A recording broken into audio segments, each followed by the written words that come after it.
The budget work session of the Bel Air Board of Town Commissioners is now in session. I'll now call the roll. Commissioner Rutledge, Here. Commissioner Chismar, Here. Commissioner Taylor, Here. Commissioner Chance. Here. Next, the approval of the agenda. Do I have a motion? I move to approve the agenda. Do I have a second? Second. Any discussion regarding the agenda today? All right, thank you. Mr. Krantz, if you will call the roll. For approval of this evening's agenda, Commissioner Rutledge, Aye. Commissioner Chismar, Aye. Commissioner Taylor, Aye. Commissioner Chance, Aye. and Chair Edding. Aye. Tonight's agenda is approved. Thank you, Mr. Krantz. Under new business, we have the appointment to the Planning Commission. Do I have a motion?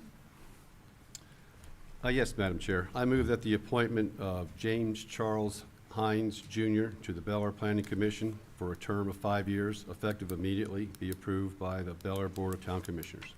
Thank you, Commissioner Chismar. Do I have a second? I second that. Thank you, Commissioner Rutledge. Any discussion amongst the board? Before this moves forward, I need to speak to this. I feel that we have now done something to the Planning Commission that is disheartening, is I guess the best way to put it. Mr. Powell has been a member of that commission for 35 years, more than, if we added up all the people here at this dais and work for the town, I don't think we'd get to 35 years. So we have now, because of the new process, if you are on a board and your term is up, you have to reapply. How can we say to Mr. Powell, after 35 years, you have to reapply, and then you have to come in for an interview so that we can decide whether you're worthy or not? That makes me very upset. And I think it's wrong. I had, because I sit on the cultural, I don't sit on it, I'm the commissioner to the Cultural Arts Board, I had to give Pat Fielder an application because her term is ending soon. And she said, I have to apply? I said, it's a new process. I think this is insulting. I don't think we have thought this through. We've asked people to serve on commissions. It's a volunteer job.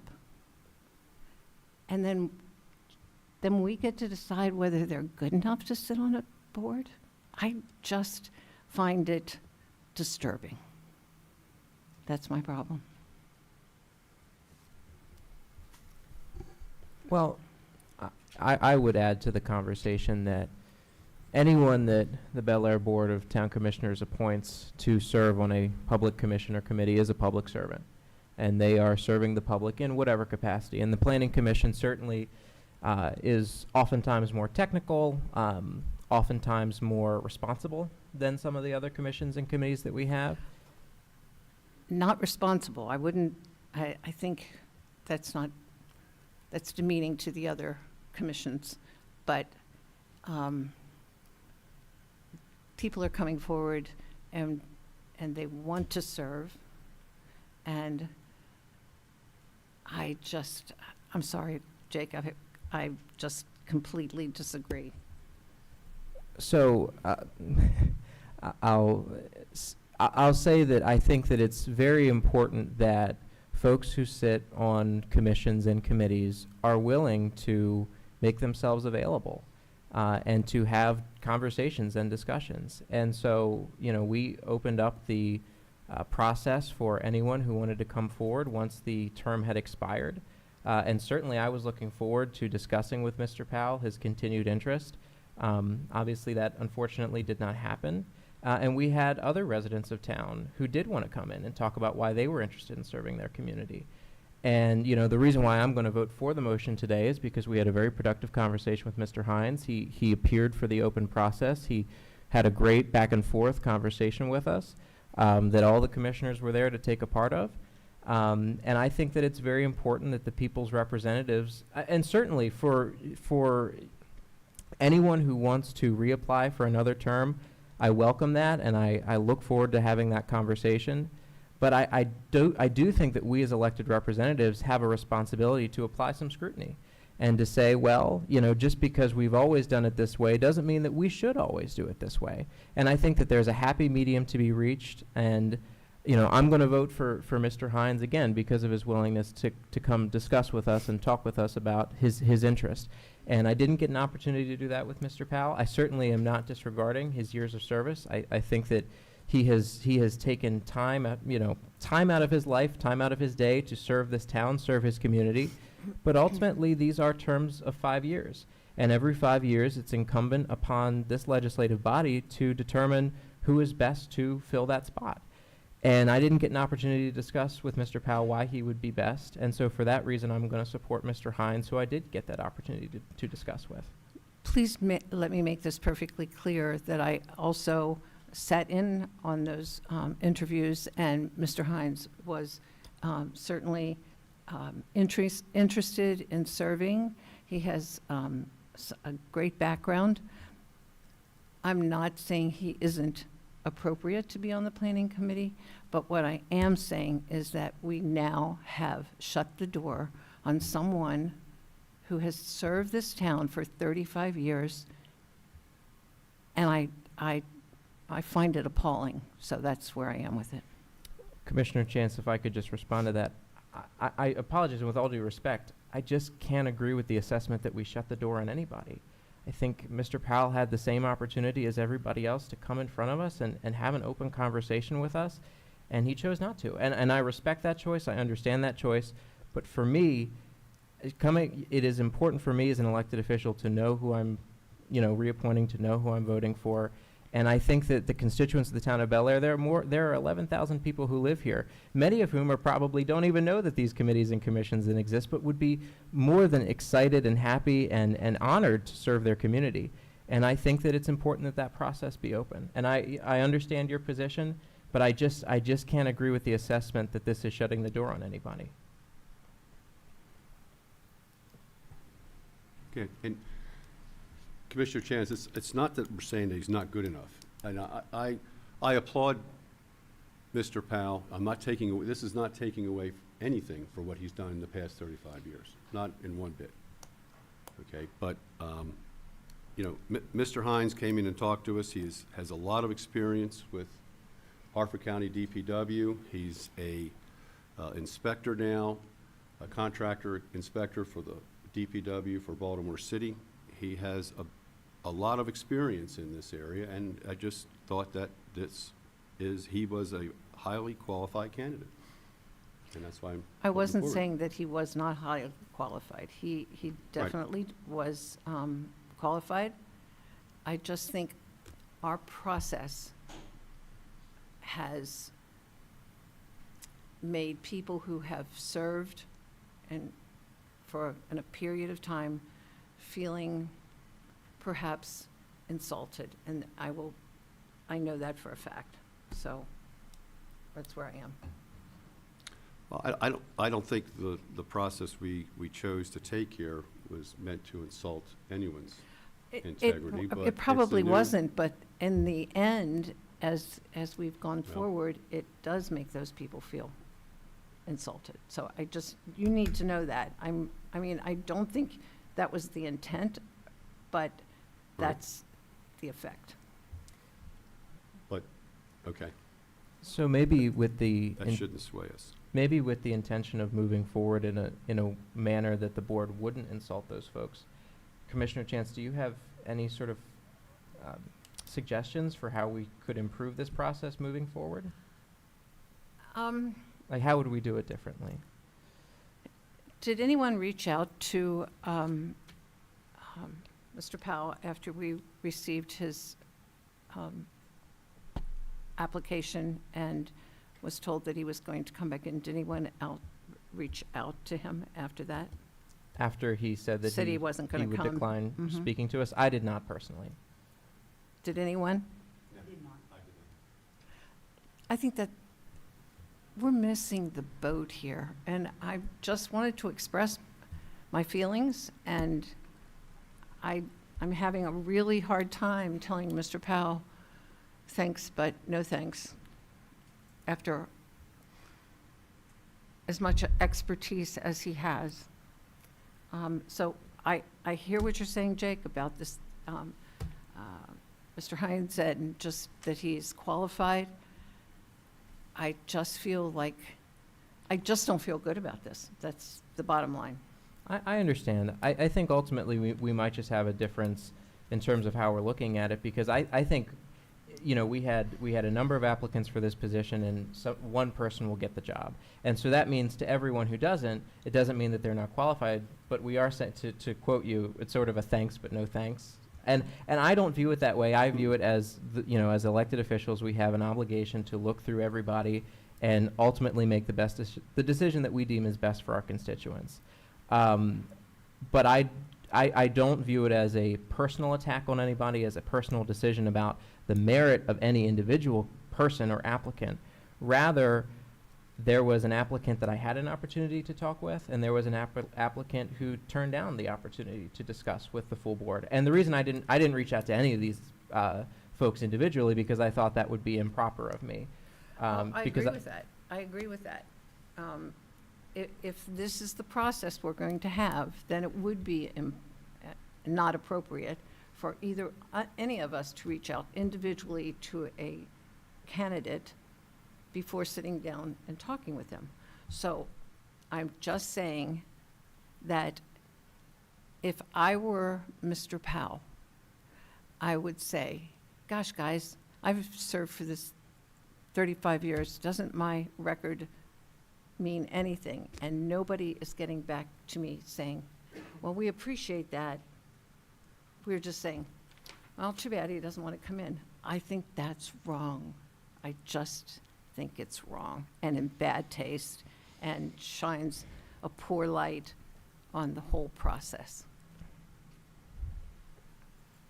I don't need to say anything more. That's just my feelings, and I wanted you to know that. Well, the fact that he didn't come in, the fact that Mr. Powell did not come to the interview did not disqualify him, in my opinion, whatsoever. You voted not to accept him.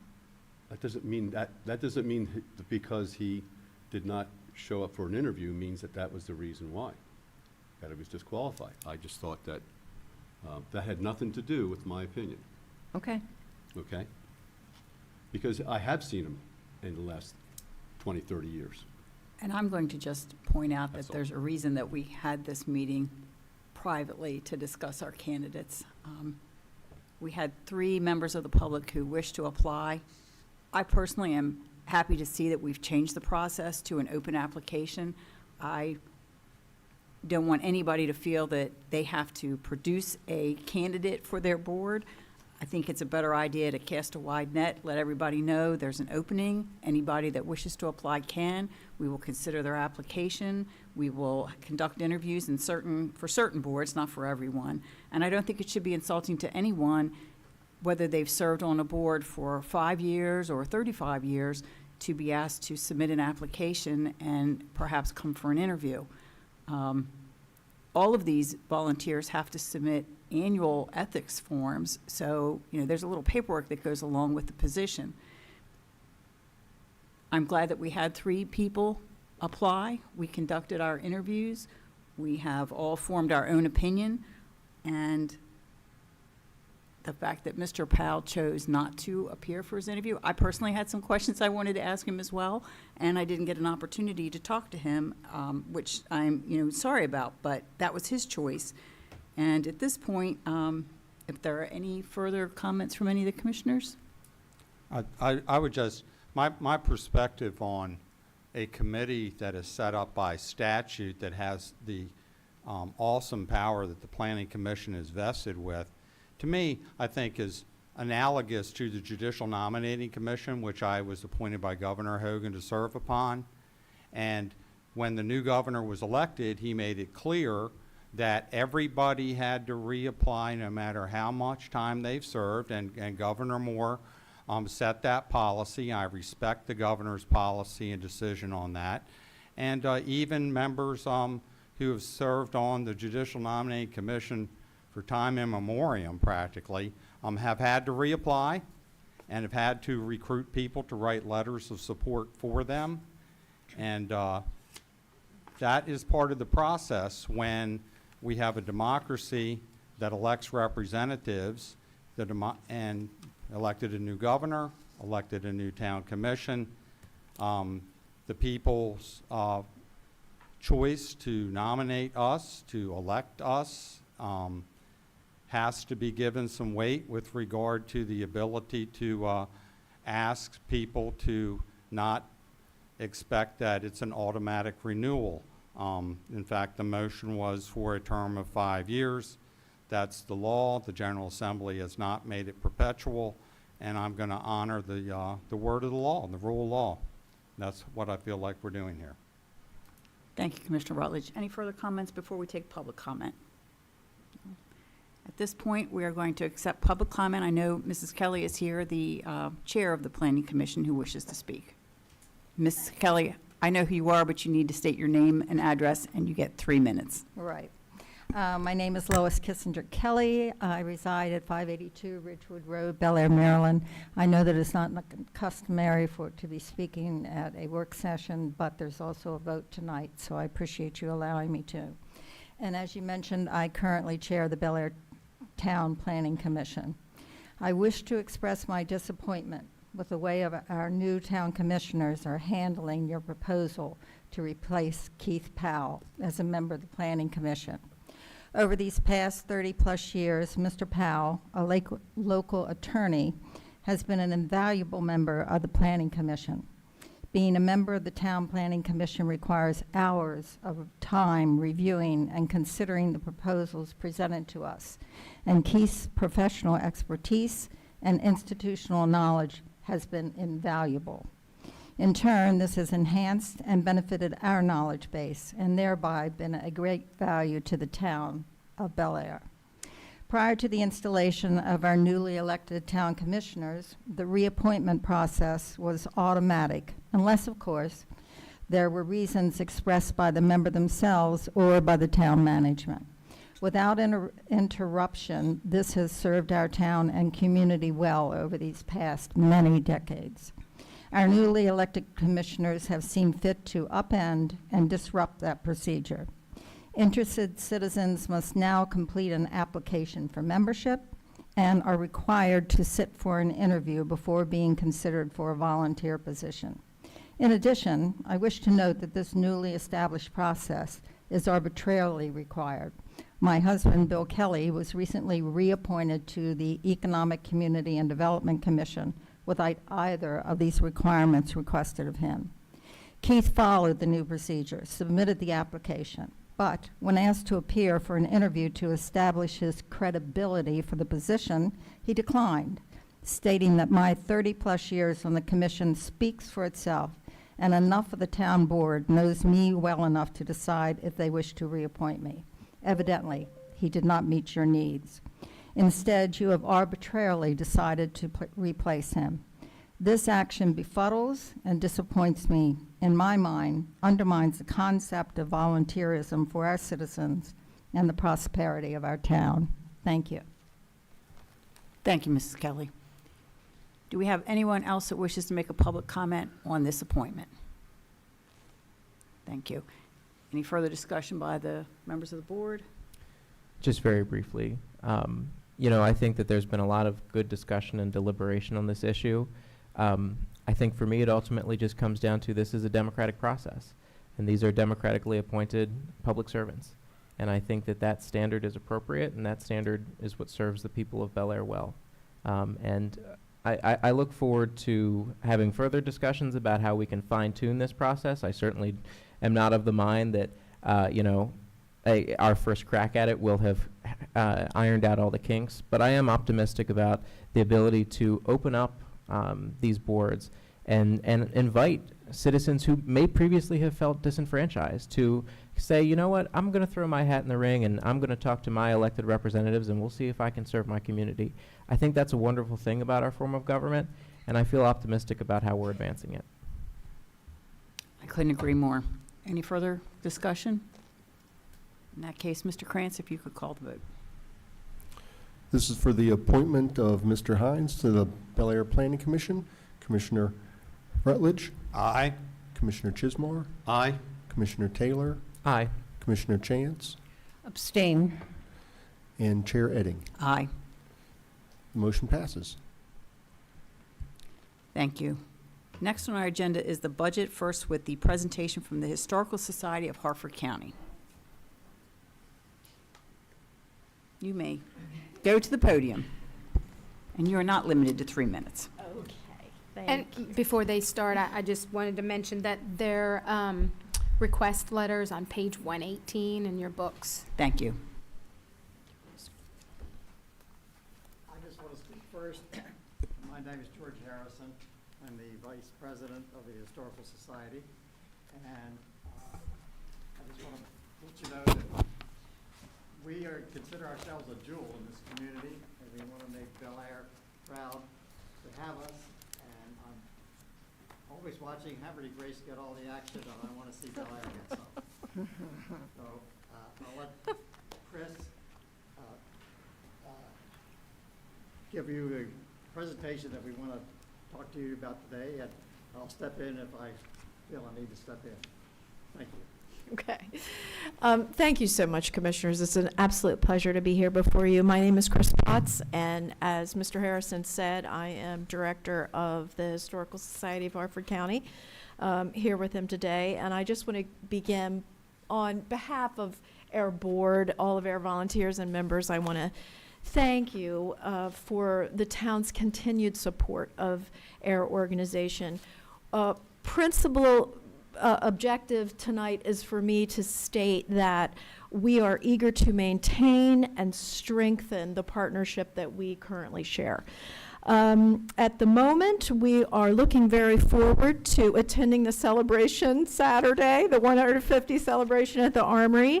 And on Sunday, we are backing up and continuing the celebration at our Hayes House facility with an event entitled At Home in Bel Air, 1874, which is going to be an open house to give community members an idea of the flavor and flair of the 1870s in the town.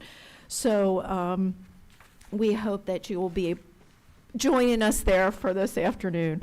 But it's I think that this particular event underscores the importance it is to the Historical Society of Hartford County to utilize our facilities. And we have two facilities, both the Hayes House Small Museum and our headquarters, which is on North Main Street, and the old restored Bel Air Post Office.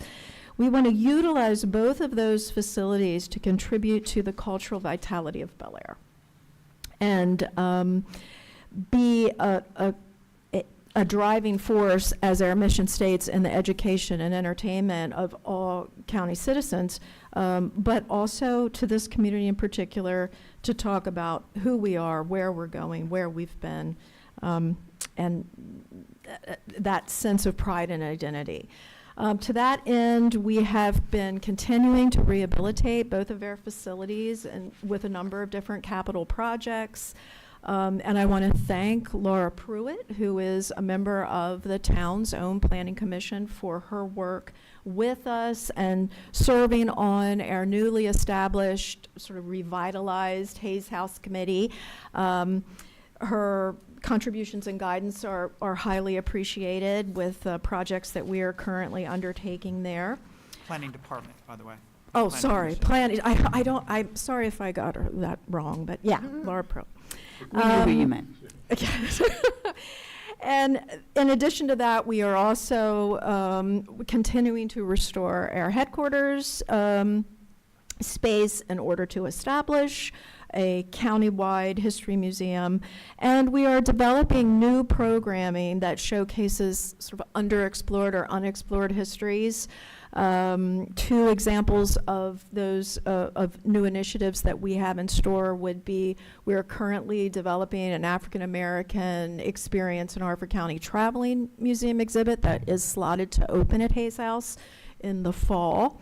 And then we also have established a Harford County Sports Hall of Fame. And the induction ceremony for our first round of inductees will be held on June 12th at the Maryland Golf and Country Club. This particular initiative was an outgrowth of the Harford 250 project, which we had spearheaded and led with a whole array of projects and events and celebrations with which we partnered with the town of Bel Air in that countywide initiative. But, and then another example of that happened just last week when we had one of the culminating experiences of Harford 250 was the installation of a mosaic that honors 250 years at Bynum Run Park. And Laura Pruitt was there with us that day to celebrate that as well. So for me, it's very important to put forward these examples to show to you, to evidence to you the degree to which our desire to contribute to and enrich the community of Bel Air is an active one. And that through these that this thinking is intentional, because it is important for our own growth and development as an organization to become, as George said, or to reinforce ourselves as a gym, or what I would say as a destination, as a Bel Air destination. But we don't simply want to be recognized or seen or to operate as an historical organization that happens to be in the town of Bel Air. We want to organize ourselves and contribute to Bel Air as a community organization. And so to that end, we actively and eagerly reach out to this commission to work with us, to partner with us as we move forward. We would be delighted to invite the commissioners to come and tour our facilities, our Hayes House Museum and our headquarters. The mayor can return and see a little bit of our growth and development. But to have you come and see what we're doing and hear our ideas, and to, in turn, hear your own needs and desires through strategic planning or initiatives, so that we can really continue to work and develop and grow in mutual benefit. George, do you want to add anything there? Yes, I just want to say that the jewel of it, as I call it, is the museum, which is in the process of being developed. It's a little bit slower than we had planned, but it is coming along, and we hope to have something available for display later in the fall. We will have a soft opening. It takes quite a while to pull together all the artifacts that we have, find out all the details about them, and then actually write descriptions and prepare signage so people understand what's actually in the museum. So that process is ongoing. It's a big job, but we are close to having it ready to be put together. And with that and the Hayes House Museum, we feel this is a place that people will want to come from out of town, from across the county, to visit. And we look forward to Bel Air being, this is where the action is. And we look at, we have a companion in the Liriodendron, which is 4 blocks up one street, and the Hayes House Museum is 4 blocks in another direction. It's all right here in Bel Air, and we are working hard to make it, Bel Air is a center of historical importance to the county. Any questions from me or? I very much appreciated the tour, particularly of the old post office where we went upstairs and you could see down through the viewing windows or the spying windows, as I think of them. It's really a very interesting building, and the basement is like a treasure trove of all kinds of artifacts. So at 150, we're feeling pretty historical here. Anyone else have any comments or questions?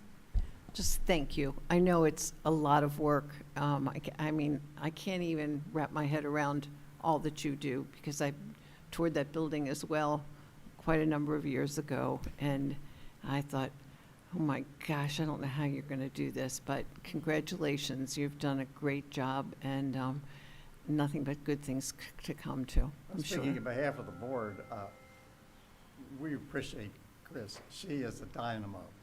And I know she- that. She has it all together, and she keeps us all together. That's great. I mean, when you have a whole bunch of volunteers, they tend to go in different directions. It's hard to corral them, but she does it.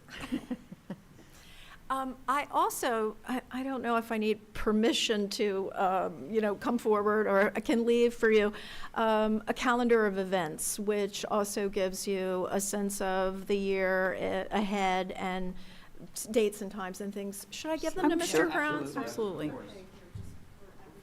Okay. And you don't need me to speak to the letter. You have that there before you. We do all have the letter in our Okay, big budget that's- book provided by Ms. Moody. So thank you so much, everyone. Thank you. Thank you. very much.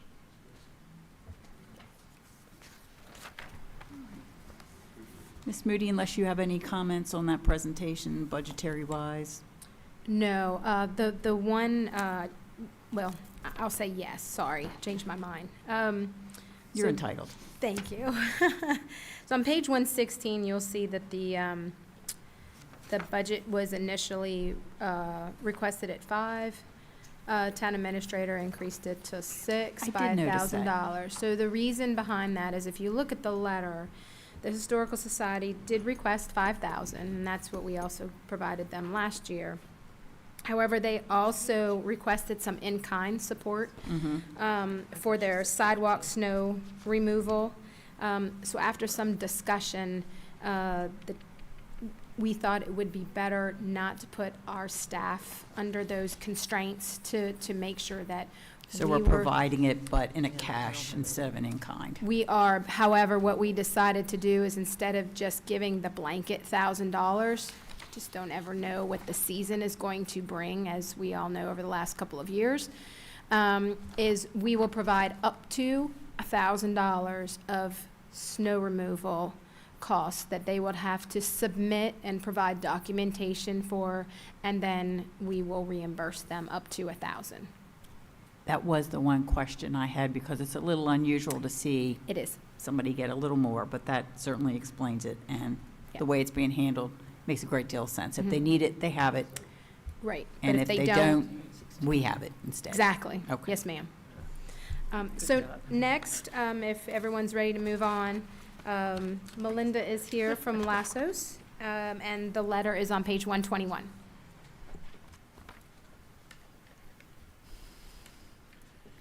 Hi, how's everybody?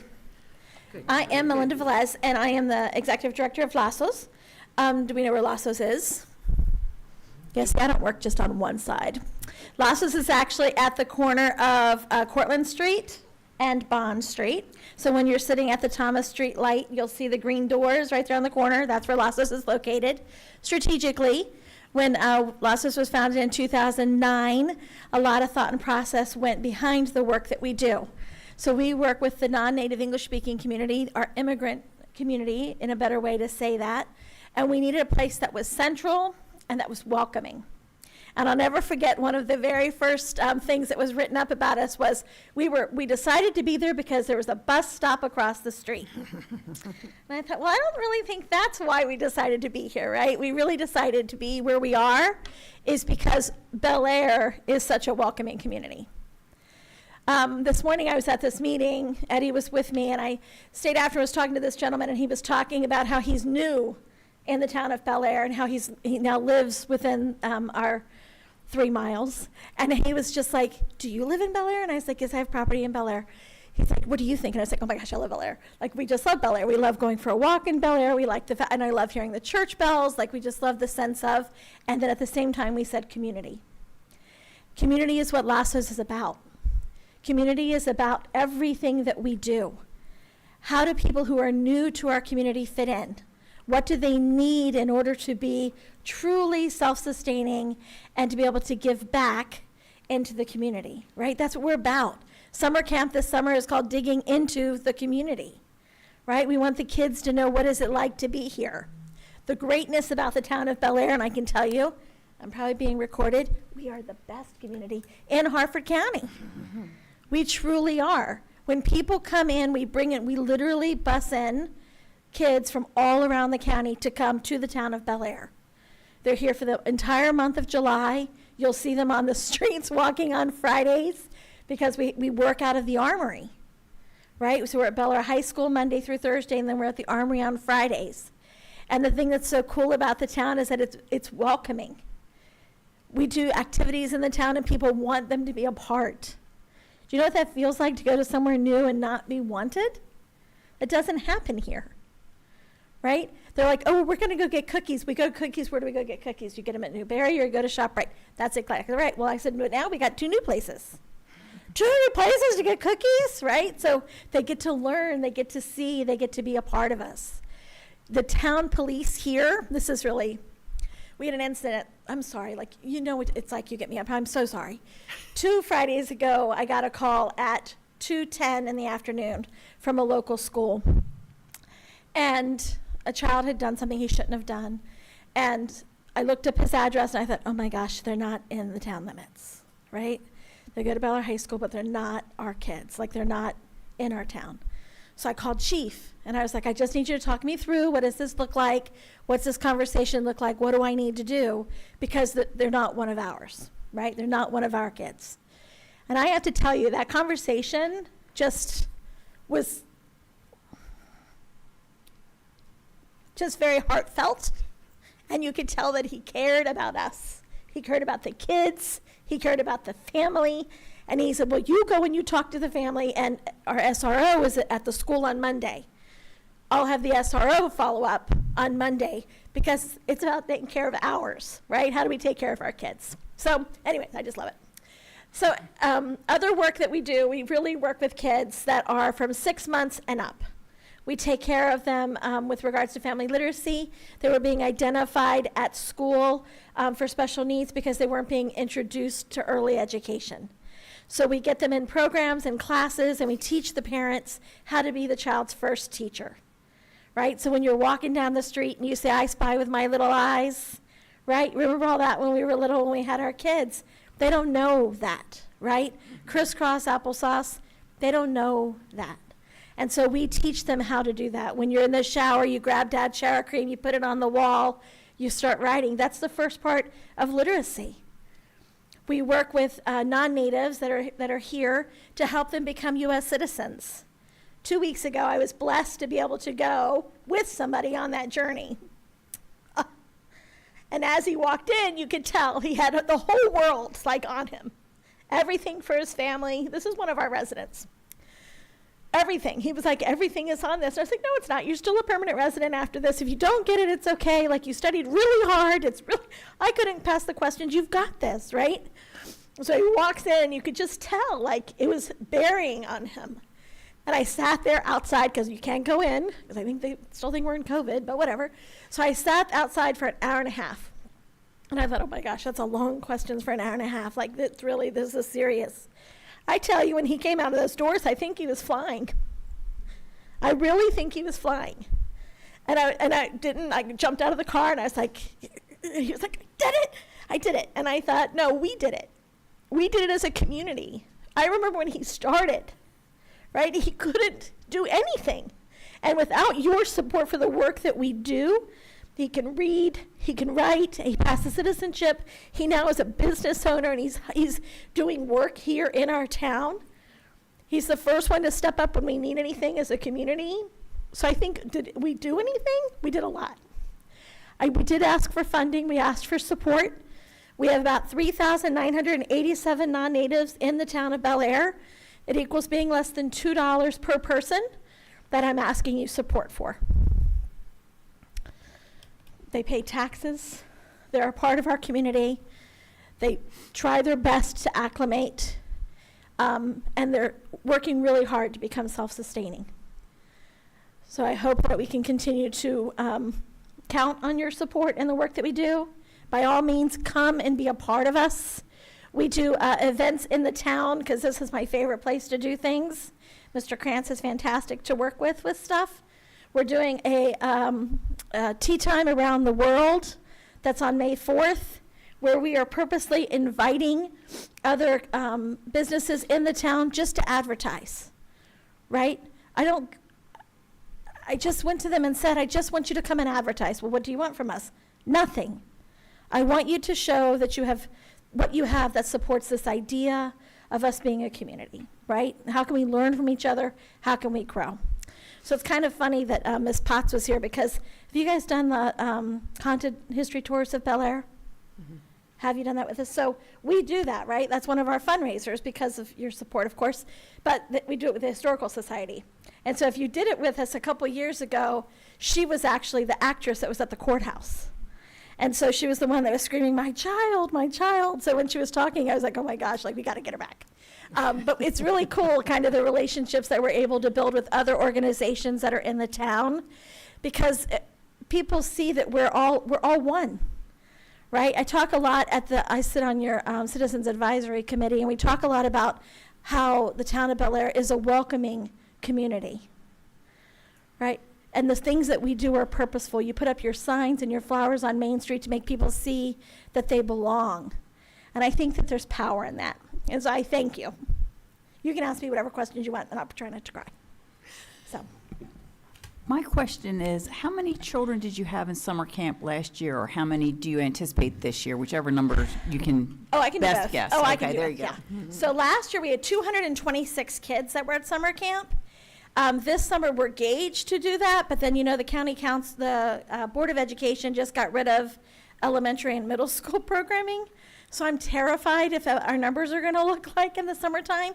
But we are blessed with really being resourceful with the work that we do. I don't know if Lassos has no full-time staff. I only use part-time staff that are dedicated and trained in what it is that they do. I'm blessed with a relationship that we work with Harford County Public Schools where they provide the staffing in the morning, and then we provide the staffing in the afternoon to bring costs down, right? So we do everything that we can to try and be resourceful with what we've got.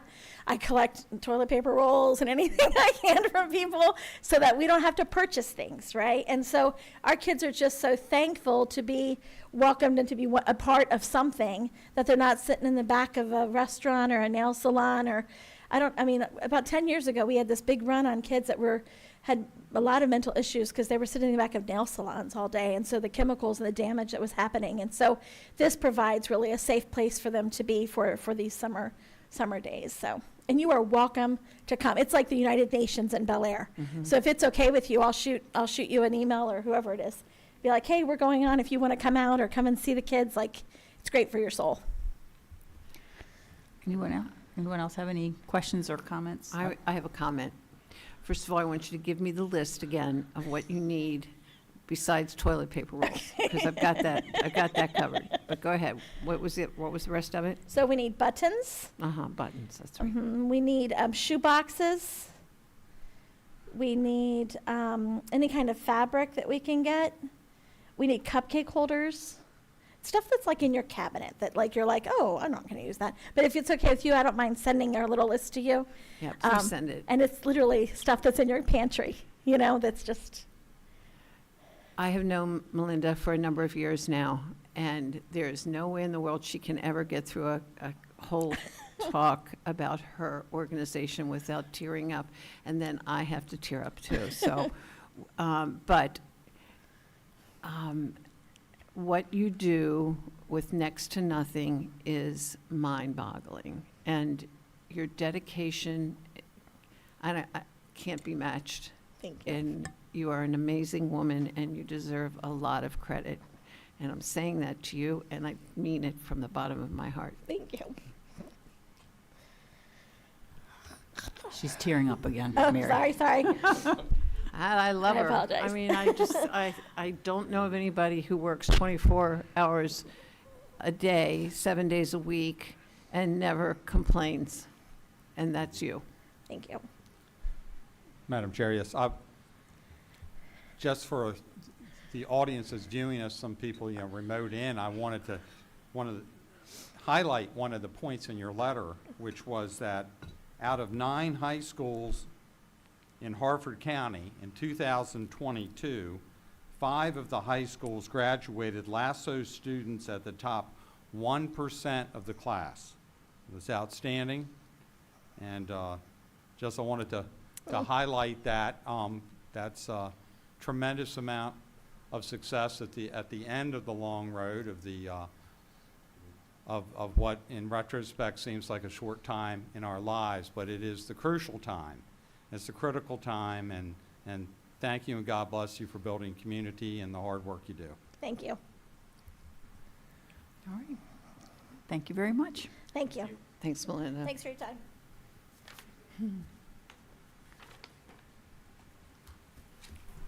And now, Ms. Moody, I think the floor is yours. Alrighty, so we're going to move on our agenda to the planning department. I'm going to turn it over to Kevin, and he'll guide you through what pages he's on throughout his budget presentation. Okay, I've got to start, page 69 is the beginning of the planning department portion of the budget. The first several pages. Yep, I'll tell you when to go forward. Yeah. Unless you want me to, do you have a remote? I'm just going to put the screen down. Oh, okay, I'm sorry. The first several pages have nothing to do with me. It's the salaries and benefits. So I don't know if you have any questions for Ms. Moody, but that's something I really can't. I you actually with. have one sort of general question across the board for everybody's salary and benefits that occurred to me when I was looking at the, I think this bill passed, but I have to check again. It's got to do with that state fund that's going to take care of sick leave for employees that we are required to participate in. My question was, looking at this and the disability costs that are in here, it's certainly not for this budget year, but before I forget, I just wanted to mention perhaps we should take a look at that and how the two are going to work together. Is it still a benefit? Do the employees pay for the disability? Does the town pay, or is it a split cost? No, the employees do not pay for the Okay. premiums for long-term disability. Okay. The town only, and Michael and myself and department heads and Eddie, I mean, we have a lot of work still to do on that new bill. Right.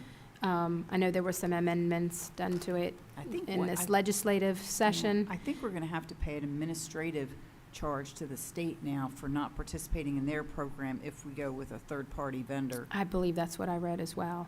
So there is much to come on that conversation, Okay. how it's going to work with our sick leave policy, what needs to Right. change, what doesn't need to change. Right, those Yeah. were some of the things that, as I was looking at the budget, this isn't really the time for it, but I just wanted to flag it for everybody that it is something that we have to look at that new bill and then sort of Absolutely. figure out how they're all going to work together. Yes, more to come on that for sure. Thank you. Sure.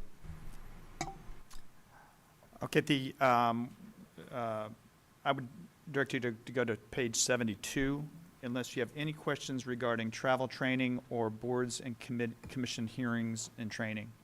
Those are basically somewhat consistent with past budgets. So I'm looking at, go ahead. 72 Rockfield Gardens. And you can, yeah, there you go. That's basically taking care of the plantings that are around the basically horticultural gardens that surround a little loop next to or just south of the Rockfield Manor House. One of the things that's happened is that we've taken all of the maintenance and adjusted that to the Public Works Department, but there's some past issues that have come into play. One is that the if you go around to these gardens, they all have a school associated with them and also a private sponsor. The private sponsor didn't last long at all. They just don't have time, and we kind of knew that. I mean, they put it in the gardens immediately, or initial couple of years, and then they kind of faded away. The schools were going great, but then COVID hit, and they were not around for several years, and I've had a very hard time getting them back. So we've kind of decided that we're just going to turn the maintenance over to the town and have them maintain it. However, I'm already getting some sponsors, even just earlier today, talking with Calvary Baptist Church. They're going to help us out with a couple of the gardens. And we have about $3,000 that we'd like to use towards bringing those gardens up to what they were several years ago, because we have not added plantings to those gardens for several years, and those need to be kind of rehabbed, for lack of a better word. Is there any questions for that? All right, next is Farmers Market. Farmers Market is a slight increase from last year of about $1,000. That to a total of $3,000 for the whole year. Most of that is what I've called logistics. It's basically the porta pot that is cleaned on a weekly basis. We also assist them with marketing and some additional promotions that they may do. One of the things that caused the increase is that we had to repair the enclosure around the porta pot several times. And finally, our DPW has said, we're not doing it again. And this is either from people who have visited the bars and decided they have to go really bad, or the homeless population who have decided that they want to live in there. We've had fires started in the porta pots. We need to make sure that those are secure. So that's some of the additional money that we've had to spend. Any questions on that? Okay, I'll skip one and go to traffic review and studies. That is basically $25,000 total. Normally, that is not that much, but we've had two issues pop up. One is we contracted with a new company. The same guy who's been doing our traffic study review for about the last 15 years or so retired. And we had to advertise out for a new consultant. That consultant came in, the lowest consultant came in at $2,400 per review. Now, what we're going to do is increase whenever somebody submits a traffic study. Right now, they pay $750. We're going to have to increase that. So, and then what we'll do is say, if it comes in over that, you're going to have to pay the difference. So we hope that that's not going to hit the town too hard, at least in the first year, but it's hard to determine how many traffic studies we'll have. So that's something that when you do fees and fee schedule, then we'll make that adjustment then. The second portion of that is the largest portion, which is the traffic study for Howard Park. Howard Park, and of course, this will probably be the last year I'm going to submit it, because I've done it the last 3 years and it's been turned back. If you live somewhere in Howard Park, if you live on Richardson or not necessarily Alice Ann, Gordon Street, Kelly, you're going to see a lot of traffic coming in front of your house. And the reason is people use that as a cut through. Problem is, I don't know where they're starting and where they're ending. I don't know where they go through where are the problem intersections. So we need to have some type of a study that can look at these intersections, place monitors out there, and figure out where that would be. And one of the things that I think we're going to end up adding to that is what they call an origin and destination analysis. That means we know where the car entered and where the car exited. And we did that similarly for another study, and it's been very beneficial. It helps us understand where people are going. I'm hoping that we'll get some kind of a response back on that study, but it is a significant amount of expenditure. It's $20,500. Any question? Go ahead. Would that study be tied in any way, or have to be tied in with the Tom Street, George Street improvements? I mean, would this study speed that design of that proposed? I'll get to that, but I think that the Thomas and George Street study, 90% design is already complete. If we end up getting some feedback, and we may come back with the contractor and add something. The problem is that the study, we have to get the Thomas and George Street study under contract before the end of the year. Not study, construction under contract before the end of the year. So They're not lining it's up. kind of tailing behind it. So this may end up to be what similarly is called an extra. If there's some issue that comes forward and we need to make an adjustment on how that design is made.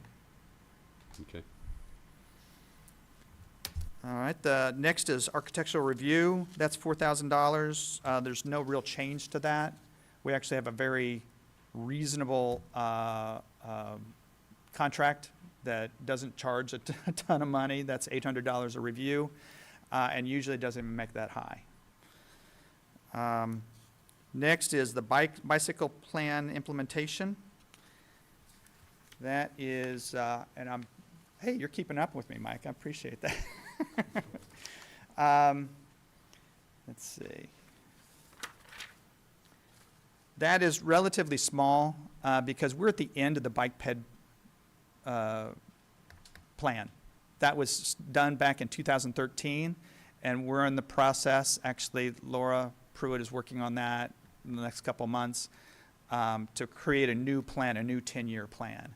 And you'll see that because we'll have another public hearing, and it's likely to be on the tail end of a public hearing we're having with the State Highway. So we're looking at the beginning of June.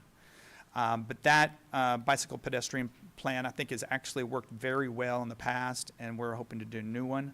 The two things that we're wanting to do with the bike ped plan is to improve the transit stops along the Orange Line, which is, some people call it the town go-round. That might be, namely it's signage, but it could be paving instead of somebody standing in the middle of a grass patch. We could have some few pavers that are there so they're not standing on grass. It also could be benches, lighting, bike rack, things like that. We wouldn't do that for every stop. This wouldn't be able to pay for that, but we're looking at stops that are the busiest ones and making a kind of a ad hoc study of where those busy ones are. Obviously, the two big ones are the mall and the Mary Bristow building. Those are the two ones that are used the most. Any questions? All right, the next item is, let's see, strategic plan implementation. That's another one that's starting to reach the end of its lifetime. Strategic plan is basically ending this year. That just has $5,000 total, $2,500 for the environmental awareness. We're looking to get people to maybe reduce some of their pesticides, conserve water, things like that, and we're trying to create some handouts. I actually forgot to bring them, but I have some bags that I handed out at the farmer's market that have a lot of those flyers in them. I'll give those to you next week. Also, community collection is something that I think you guys probably are aware of. That is one that we're trying to keep on expanding. Last year we added used paint that people could bring. This year we will stay with used paint, but we're looking at the next go around is to add batteries to that. But we have to work out with the county, make sure that that's gonna, we have a place to put them.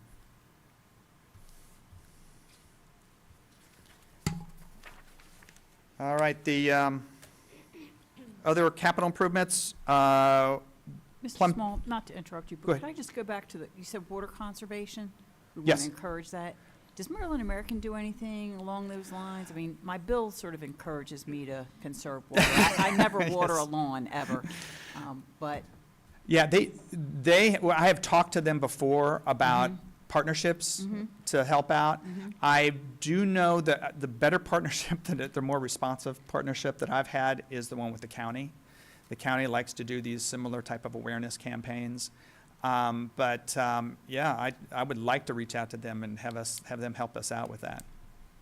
And I don't know if there's any way, like, it may not be information that you could have, but to me, Maryland American could probably identify, like, the households that are using, like, a tremendous amount of water. Sometimes it's because they have a leak. Right. Or something like that. Often the homeowner notices it because, you get a bill for thousands more gallons than you would usually use, but that will be someplace for them to start to look at, if they have way out of line usage, to look in-house and see what they can do to contact people and say, hey, your water bill's really way higher than we would expect. Is everything okay there? In case people aren't paying attention. I mean, my water bill and everything else is on auto pay. I do look at it, but sometimes people don't.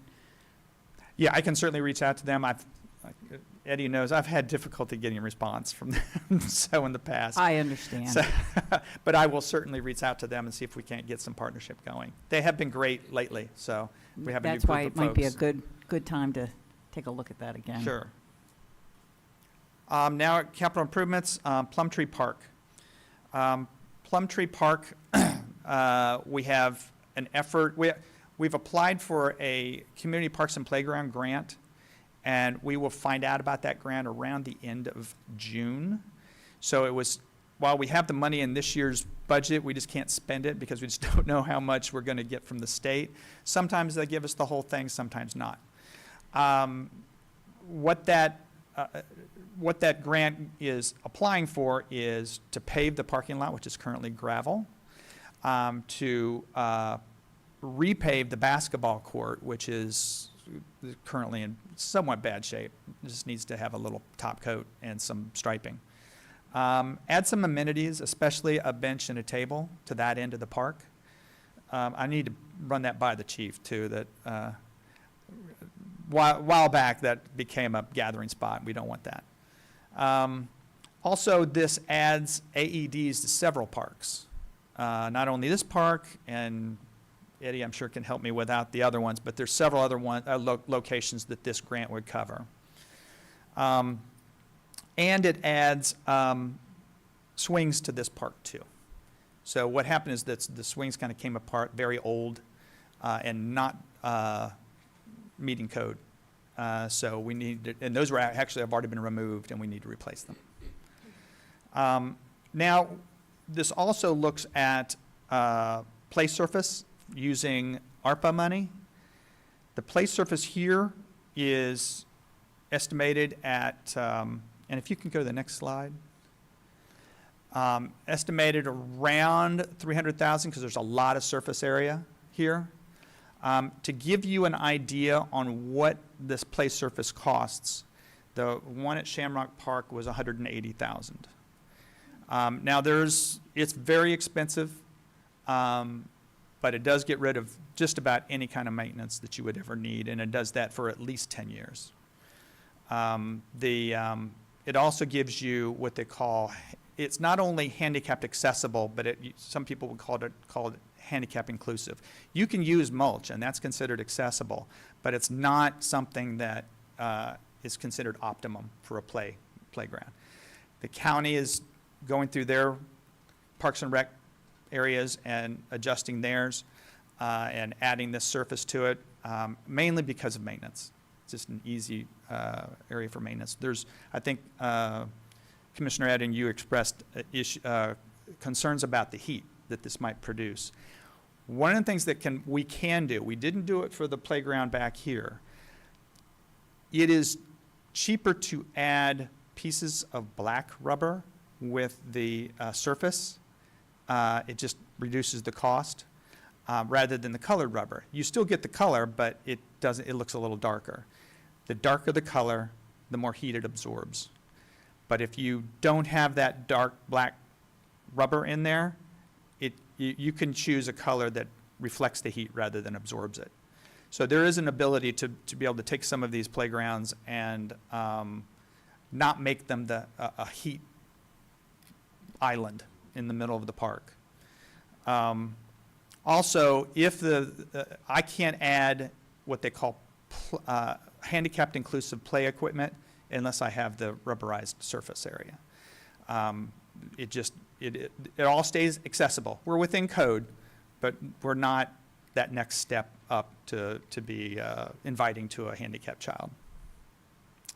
Questions? How many of our playgrounds are currently having that rubberized surface? Just the Shamrock Just Park. Shamrock? Yeah. Okay, I thought Homestead, that one was gonna have it as well.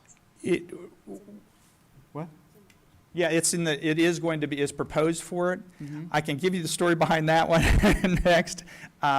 We were planning on just taking the existing playground equipment, setting it aside, and then reinstalling it, and that would have saved quite a bit of money. Problem is that it just that strategy did not work. The pieces that had to keep it together were not coming together, and our consultant said this doesn't meet code, and it would create a liability problem. So having done that, it's much easier and cheaper to lay down that rubberized play surface when you don't have existing equipment. So I think Homestead would probably be cheaper in the long run, or for installation purposes, than Plumtree would be. So I thought Homestead was in the budget for this year to be done, but it was not? It Okay. It was, but only for that replacement, removing the existing Okay. equipment and putting it back in. Okay. When that didn't Worked work, out. we actually got a credit back of about $25,000, but not the amount that we need to actually put new equipment in. How many parks do we have in town? 5, Shamrock, Rockfield, Alisan, Plumtree, and Homestead.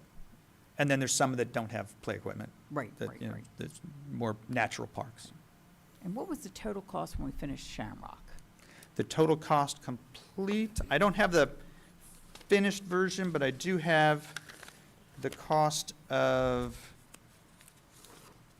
again, $179 for the surface equipment, or the surface The rubber surface? installation, and then $200,000 when you included the play equipment and some incidental So was things it like- total of 200,000 for an additional? No, no, no, Is it total 200,000? 180,000 for the surface, and then another, You I'm said sorry. 200,000. Total of 200,000. Total, that's what I thought. That would be a lot of playground equipment that Yeah. I didn't see over there unless it's made out of gold, so. No, okay. yeah, it's just 20, and it had a lot of incidental stuff that didn't have anything to do with play equipment. So if it's $180,000, just for round numbers, and it lasts for 10 years without maintenance, that's like $18,000 a year. Yeah, it's actually minimum. Minimum? How That's long- how long it's basically guaranteed. How long has the county had their oldest park? Annie's Playground just got redone, and I think they had a rubberized surface and replaced a rubberized surface. I'm not sure they replaced one, but if they did, I wasn't aware of that. Okay, I'll have to check on that because I'm not sure, but I know they did work over there, and I thought they'd replaced that rubberized surface. So I was curious what the county's experience was and how long this is lasting and what their maintenance experience has been with it. I talked to one of the folks at Parks and Rec. Their only issue was, and this is something that we'll probably make adjustments if we do go forward with these 2 locations. Any place that they have I'll say a merry-go-round, anything that spins, the kids tend to run around with it. And what happens is they dig in on the outside and they wear an area around there. Now, if you got mulch, fine, you throw mulch on there and you're done. So we'll probably end up avoiding something like that for the new How about under the locations. swings? Because that's where the wear is. If you have a merry-go-round, it's around the circumference, and if it swings, it's like where the swings go, because that's where everybody is 5,000 times a day dragging their Right. feet. I- Exactly. She did not mention anything With the regarding swings? swings, but I can ask her. Yeah, it's Angie Hoover is the one I've been talking to. Right, that's the person to talk to over there Yeah. about that for sure. Okay. Mr. Swank, in the write-up, it looks like the swings are only the 150K, the 110K grant plus the 50K. Yes. And there you have the 300K ARPA money. Oh, I'm sorry, yeah, you're correct. It's under the 150K, yeah. Okay, sorry. It's under the top one, okay. Yeah, yeah.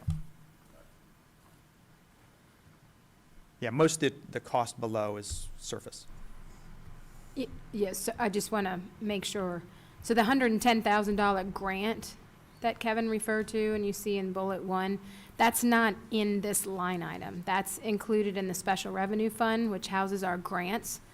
It's just the $50,000 match that's required with the grant, plus the $300,000 for the playground surface for the 350. Okay. So you really expect the well, you say Plumtree's a little bigger, little It's bigger area. much bigger. Much bigger Yeah. area, okay. I was Yeah. just wondering why. we're It's going actually from like- 2 playgrounds. Right, going from 180 up to close to Yeah, 300. it's significant. Now, I had problems a couple of years ago when the inflation rate just killed us on several of our projects, so I'm being very conservative in our estimates. Yeah, one thing that comes to mind is maybe we don't want to do all 5 parks this way. Maybe we want to have a couple of them with the tippy-top surface, that is currently the best out there, I guess. But I'm still wondering the cost of maintenance. How much are we saving in maintenance to justify this huge cost? And then there's the other factor of it's maybe a nicer surface, but it gets hot. As far as use goes, obviously the Shamrock is the most well-used That area. is always in use whenever I go by. Second most is probably the creative playground at Rockfield. That would But be my that guess too. is a tough transition because it's got the timber play equipment, it's a lot of structural support. I don't see that working very well for rubberized surface. And then probably third would be Plumtree. I will say this, though, when we were just out inspecting Homestead Park, and I had several people come up to me and say, when's the playground going to get done? So I don't know how many, that one's somewhat on the periphery, so it's hard to tell how much that's used. And then you have Alice Ann Park, which is a very small park, it'd be very easy to do a rubberized play surface. All right, food for thought. Okay. Kevin, do you have any idea how well that park is used, Ellis Sands Park is used? Very seldom do I see anybody on it. You're right.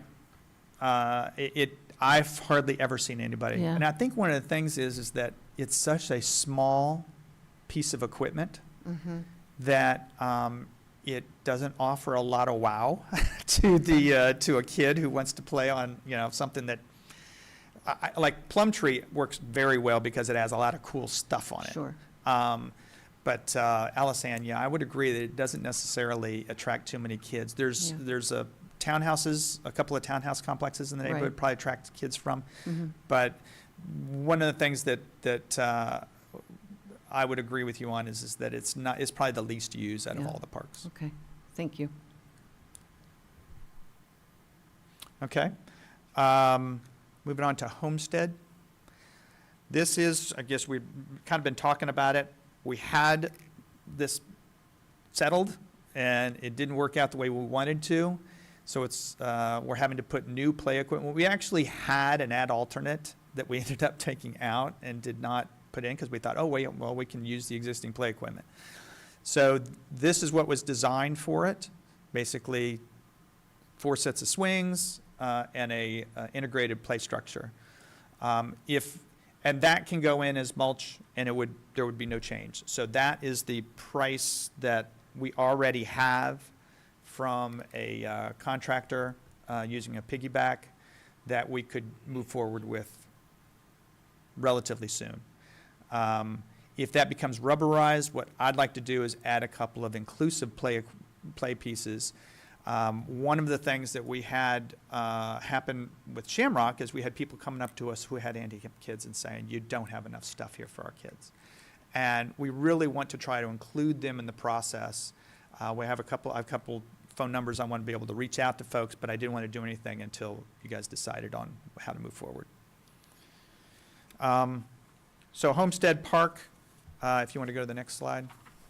Just sort of thinking out loud, I'm thinking one good option might be to have one really well-equipped for handicapped children, very, rather than have a piece here and a piece there, not to make it be a strictly for handicapped children, but just one where we really try to do as much as we can to provide pieces of play equipment that is Right. more inclusive, as well as the usual stuff, swings and all that for, If there's a desire to do that, Homestead would be the candidate, okay. because there's nothing there right now. You're starting over. So what you have there is, If you do the inclusion equipment, you'd also want to have the rubber surface, yes, you would have to have so that. that it would go hand in Hand in hand. They would go hand in hand. And the inclusion equipment, you said it was about 20 grand or something like that? I mean, ballpark. If you look at what you have here, the 80 is the equipment you saw on the previous slide. Right. That would swings probably and- increase by 10 to 15, maybe 10 to 20. 15. But one of the things that for Shamrock Park, we actually expanded that area to include the inclusive play equipment. Right. Homestead, we can't expand. If you've been out there, it's It's tight. it's tight. So what we would probably do is go back to Cunningham Recreation, who's our consultant, and ask them to redesign the, can you go back one slide, Mike? Too far. Oh. There. To redesign that structure to be more inclusive. And likely what you'd see is a lot of platforms so that the handicapped child can go up onto the equipment and be more interactive. And so that play structure would change. And so that the cost probably wouldn't increase as much as 20. Okay, so right. But then with Plumtree Park, that 300,000 would include inclusionary. Yes. So if we're doing with, As a separate, it would be a separate kind of piece that would be added. right, But that's another one that we could not expand, so we'd probably be replacing some of the older equipment with the inclusionary equipment. you couldn't expand at Plumtree? It's going to be Which is tough just a- because if you've been to Plumtree, there's a kind of the theme there is kind of a natural experience. So the whole edging is all concrete rock. It's supposed to look like rock. And so, and a lot of the pieces of equipment are, climbing walls, things like that. So it has a theme that it runs around. We would have to take portion of that edging off and reinstall it, something I'd kind of rather not do, just because it doesn't, that's already a huge area already. It doesn't necessarily need it. And some of those some of those pieces of equipment could easily be replaced, since some of them are older than others. Right, because I'm thinking, they're pretty much the same cost, 300K versus 280K. Put a rubberized and inclusion, Right. Yeah, the So- 300K is mostly the surface, the surface, whereas the 280 includes the play structure, includes the play structure with, right. which, yeah. And you can go with the 80K, And just do mulch. approximately 80K in mulch Right. at Homestead if that was enough. So it's like, where do you want to put that next place that has, for inclusion? Right, and Yes. then it all kind of depends on how you approach this. If you want to include inclusionary equipment on every piece, that's fine. But also you could kind of include one that is almost comprehensively inclusionary. And again, the Homestead would probably be the best candidate for that. Then you can advertise or make people aware that this is the place to go if you have a handicapped child. Now, is it the best way to do it? Because, you want to go to your local park to do that. So it's really a preference. Right. Not the everybody Home- wants to just go to their local park. My kids always like going to all the parks, let's go to this one because it's got this piece of equipment and that one because it's got that piece of equipment. So, Right. it's nice to be close, I suppose, but in town, you're not really all that far away from any of our parks. We're pretty Right. compact geographically. And we would like to see more people visit Homestead if we can. just because now the entire park is handicapped accessible. Kevin, I'm a little concerned if we put, make Homestead sort of the hub for handicap. I don't, as a parent, if I were a parent of a child who was handicapped, I wouldn't want to feel like, okay, we're going to the handicap park and you're going to be around nothing but other handicapped kids, because that's not the experience a parent would want their child to have. So I think we have to be really careful about that. I agree with you That's true. 100% Yeah, on I that, Mary, think for that's an sure. excellent Yeah. point. Yeah, absolutely. Mhm. Okay, It's called inclusionary. yeah. Right. I was Yeah, just and believe me, considering whether we could do a great job on 5 parks versus, it's just so expensive, but maybe we can do it in a couple and see how the maintenance goes and how well used they are, and, Yeah, I just. but I don't want to have, No, you're right. anybody like stuck in the, Okay, just for the yeah, you handicapped can only children go part, there. for I- sure, yeah. never. One of the things to take note, and this has taken a long time, every one of our parks is handicapped accessible now. And that's been something that has taken a while. You mentioned Alice Ann Park. It's not handicapped accessible until we got the parking spaces that had a handicap space there. Really, Homestead is the last one in the list. And that took a lot, because we tore down more trees than we really wanted to. We made a lot more grading. They had to bring in a lot more dirt than we wanted to, but it's now, into the point where it's accessible to everybody. And that's something I think that should be important to the town, very important to us anyway. It is very important, and that is a terrific thing to have achieved, to have them all be handicapped accessible. And now we're talking about, going even beyond that and having some of them be even better, which is terrific as well. But it's tremendously costly, and we only have so much money to spend. Understood. Right. Okay. Any other questions? Okay, Rockfield Park. Oh, Mike, you're right in front of me. Thank you. Rockfield Park is somewhat minor items. Here is $10,000 total. We're looking at $5,000 to just take the 55-gallon drums and get rid of them and get normal waste receptacles. That's the last park in town that has those. We'd like to, make it look like they were planned and not just painted on. And the other one is that I have an Eagle Scout who's working on some additional planting for the Chesapeake Sensory Playground. But we want to be able to help them out with some additional plantings on what they're doing. They're trying to maintain that and kind of improve it. And we want to kind of follow up on what that Scout does. Likely you'll see those improvements this summer. Okay, next is Burns Alley. Burns Alley is right now, was part of the this year's budget, but it's now looking at next year. One of the reasons that Burns Alley was done was that it's somewhat the knuckle of where people are walking. So if the tire lot gets developed, which it will at some point in the future, then you're looking at people walking from the Armory down through Pennsylvania parking lot and all the way to whatever goes into the county piece. Then you've got people at the courthouse and state courthouse going back and forth to the garage. So you have this kind of area of transit that is not exactly pretty. So the thought is that we would go through a concept. We got some money from the Chesapeake Bay Trust to be able to do some concepts. That is on the left-hand side of the slide, where we would create more of a green oasis in the middle of downtown. That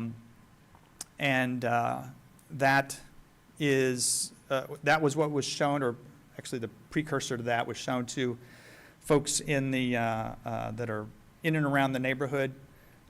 Was not received well. They didn't like the idea of anybody messing with what was their kind of service area and people accessing the rear of their businesses. Of course, we had a different view.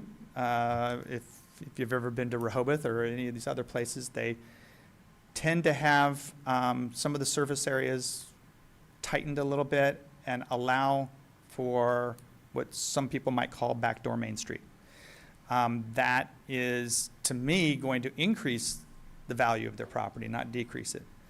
But I'm not saying that that was it was something that I was able to convince them of.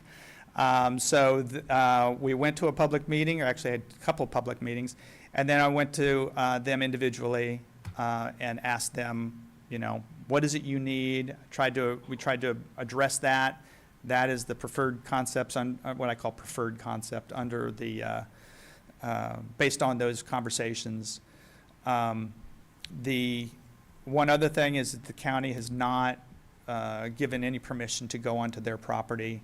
So that means you're looking at no work being done to what would be directly behind the sheriff's office, no relocation of the gas pumps, and likely no work on Cortlandt Street to put the car, you know, move the parking area. What you would see is that small roundabout at the knuckle of where the Burns Alley meets the access to the garage, and then a green area where the town has their parking. So that would likely be phase one. That's where the money is currently located. The big expense there is turning Burns Alley into something more than just a asphalt alleyway. It would likely get some kind of special paving, look more like a pedestrian corridor, pedestrian mall. Could easily be turned into something for various events over the years. But I do understand the controversy associated with this, so I will take any questions you have.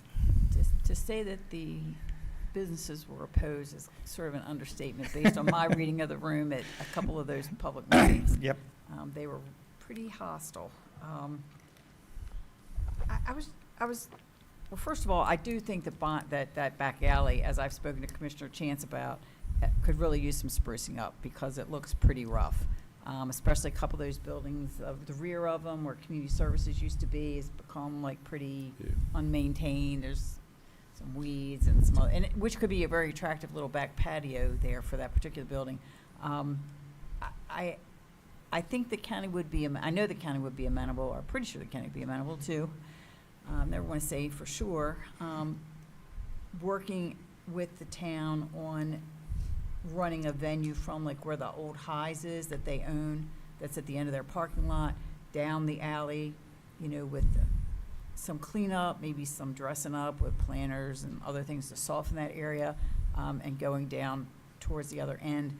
But I just don't see almost $600,000 for an alley. And I know the businesses there are very opposed to it. One of the things they mentioned was they paid to have all the utilities a long time ago moved from Main Street to the back so that Main Street would be attractive. And, you know, even no matter what you do with Burns Alley, it's an alley. It's going to have all of that back there. Still, it's got to go somewhere. So you can only do so much with it. So I'm not sure that, for me, that's just more money than I particularly want to spend. I know you started off with the tire lot's going to eventually get developed, but that's not what I hear. I hear it's going to remain a parking lot for the foreseeable future. Past 13 years, I'm thinking the tire lot's going to get developed. I would like to see the tire lot developed. It's a prime piece of real estate. I mean, I think it would be terrific to, you know, Yeah. surplus it, build something on it, but that is not what I'm hearing is going to happen. It's going to stay a parking lot from all I can tell. But, you know, things change. So my other question was, why are we not like doing something like this on Bond Street, which could also use some help? I'm anticipating that there might be some opportunities there, but one, district court hasn't moved, so there's an opportunity that presents itself there. I don't know how the county, if the district court does move, what's the county going to do with their property, which is the parking lot next to it? And what's going to happen to the old district court building is another big question. Right. That's a huge piece of property and a big building. And it represents what I would call public areas that we can do something with, and we have very limited people that we need to talk to. If I have a private developer come in, then we can talk to them each time, but I would love to be able to, and this might be something that becomes part of our one of our studies, at least for the bike bed plan or something, that we can create something for Bond Street. Because as Standard on Bond goes forward, that's going to create a catalyst for the development of that area. And when something goes in to replace District Court, that'll build on that catalyst. So I do agree with you. There is something I just drew up based on comments I've been hearing about this property or project that restricts it back to just making it look better. So I can certainly send that out. I look forward your to review. taking a look at that, because it really could be much improved, and I think we could make it, spruce it up for a whole lot less than $585,000. And I think it would be a great idea. And I also think it would be a good idea to see if the county's interested in it, if it would be beneficial to any of the events to use that property where the Highs is, and, continuing down Burns Alley, and if that would be helpful. I think they'd be amenable to that. So on your diagram up there, to the left of the walkway from the parking garage, that is the town property there? Town lot? The Approximately? parking lot next to Tower?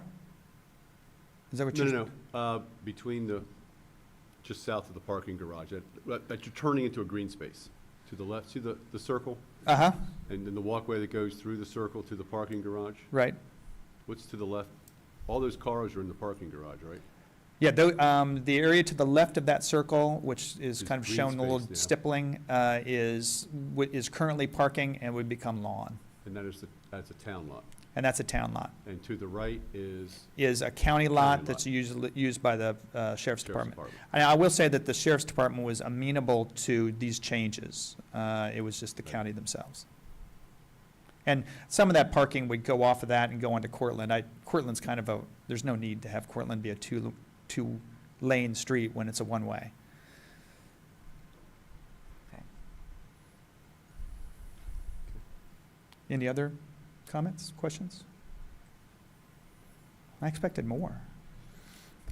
All right. Well, if we're looking, well, No, I'm not begging for it. yeah. No, I'm just thinking about in moving forward, though, if we're looking at doing a little bit of sprucing up in there, how do we know how much such a thing would cost? That's something that Because we wouldn't really know what it is until we had an engineering plan done for it. That's for me. Yep. Because the 585 there, you said there was 85 for engineering plans, right? Right. And then the 500 was for turning all that parking lot into green space, putting the circle in, and then you said something about making nice pavers or walkways. It would be taking the alley itself and turning that into a paver pathway, and that way Paver pathway. it becomes, it's still a service route, but it doesn't look like a service route. It's not blacktop. Right. Now, one thing to remember here, the 500,000, that's about probably half the cost of what this would be. According to that drawing. Yeah. Yeah. So it's it's not even what doable. I'd call phase one. Now, something we could do is, I'll show you what I've drawn up, and you guys can decide if that works. It keeps the parking, so that was, I would say, at least half of the complaints that people were giving us when we had that public meeting. And what the concept there might be is that we can still maintain a public area, just take away the curbing. What creates an area as purely vehicular is putting curbing in. You can put in asphalt, maybe what they call pressed asphalt, so it looks like pavers. But you can also create an area where people don't feel like they're in a parking lot. So it's something, I'll provide it to you, and you can make an assessment. Okay. Director Small, could I? Sure. Said, and if you were like balancing the Plum Tree Park as you proposed, Homestead Park, and Burns Alley, would it be unfair of me to ask which ones would you prefer? What would be your top two? As proposed, the Plum Tree Park with, what we talked about in Homestead Park, and then Burns Alley. If you were presented with your preferences to which two of the three would you favor? I can tell you, and I'll parse my answer a little bit. If it's Certainly. okay. I'm trying not to put you on the spot too much. I just want to sort of get a sense of that. Homestead Park and Plum Tree Park, we have full control over. Whatever we do based on your decisions. It's with the Burns Alley, we have to go in cooperation with not only the county, which is a large part of the improvements, but also the neighboring property owners, because they're right next to the improvements. Now, ultimately, I think this is something that if anybody goes to Rehoboth and you go down Penny Lane, that's my vision for that area. I think that we could actually do that. But it is something that is probably a multi-year process, because we don't have the money right now to do the whole thing, and we don't have the cooperation right now to do the whole thing. We also have that big missing piece that I think you're talking about with the tire lot. But it is, if you see that diagram, it's where it's going to happen. If you look at the tire lot and that goes away, where's First Fridays? They got to go somewhere unless you don't want to have them anymore. So you're going to have to tell the Alliance, where is that going to happen?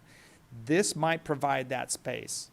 And it might be able to do it, if we were not to turn this into, one of the things that we were doing here was we were creating those lawn areas because our grant money came from the Chesapeake Bay Trust. What's their number one objective? Is to be environmentally friendly. And they were telling us that they needed to see something that's going to address stormwater management, it's going to address the heat island effect for downtowns. That's where we went with this. And I don't think it's bad. I'm just thinking that, because one of the things is you see downtown, where do you go? Where do you go to sit around and kind of have your lunch? That's one of the things that why Office Street Pocket Park was developed, was because during COVID, no one had a place to go eat their lunch in downtown when they couldn't stay inside of a restaurant. So that was where that came from. And I'm giving you the long answer around the barn here. So, but I think that, I would love to be able to provide you with something that gets you, instead of half the way, get you a quarter of the way for Burns Alley. And I think we can do all three. That was all. I don't know if I want to make that promise, but yeah. So You're such an optimist. I know I have to be. But certainly I think Homestead Park is number one because it needs to be whole. But the Plum Tree Park is a big area to do, and it's already there, so it's hard to put in the rubberized surface. But it's a well-used park. A lot of people go there. And one of the things that when Lassos was here, that park is used a lot by Hispanic kids and their parents. I went there to try to talk to a couple of people. They could not talk to me because I don't know Spanish. One of the things that we were trying to do was to find some equipment or some signage that was multilingual. I can't find it. And I find that odd. So we're still looking, but I would love to be able to include that with the Plum Tree Park, because that's where it seems like most of the English as a second language people go. So I hope I answered your question. I tried not to. Thank you for that. I appreciate it. Appreciate your perspective. All right, the last item I've got here is wayfinding. This one's a little bit more cut and dried, I'm hoping. We actually have estimates for this. The renovation of the gateway signs into town and the renovation of the town ID signs and planning, or the town hall ID sign, the one that would be behind the screen here. We've already got a price for, and that's $25,000. That's going to be done under this fiscal year. Then the next item, which I don't have a price for, but I have an allocation of $25,000, that is all of the ID signs for the parks and for the planning DPW facility that was hit by a drunk driver about a month ago. I don't know how somebody hits that, but anyway, it's way off the drive. But anyway, that I'm hoping is to be about $25,000. And then we've got another cost that I was going to include, which is what we're asking for here in the FY25, which is an additional gateway sign coming into town along Conowingo Road. I think we have an appointment about next week to talk to folks about reserving an easement on their property. It would look like the picture on the upper right-hand side. That's what all the town gateway signs will look like now. That is pinned off letters. It used to have Heart of Hartford at the bottom.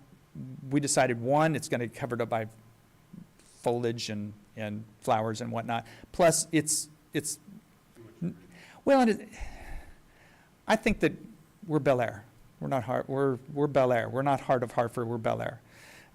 So that's where all of our historic signs would look like. Then you have the piece behind you that would go up. That, again, would be this fiscal year, already allocated money. And then we also have park rules that would go on all the different locations in town. So that, as far as 2025 or fiscal year 25, it's really just the gateway sign coming into town. If we can't do all the park ID signs, then those will likely spill over into the next year's budget.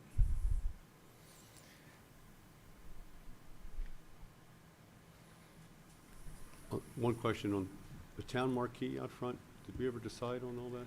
That would have, I didn't give you that one, but I can, it's basically the same changeable letter box that you would have on both sides, and it would have the Bel Air above it. So it is a bit of a version of that, and I can send that to you. I'm sorry I didn't provide it tonight. I can't, I'm just trying to remember. You sent us out all that stuff to say, what do you vote for, or what do you like? And I Right. don't remember if we all had. I can send you the together final or everybody- version. Okay, Yep. great.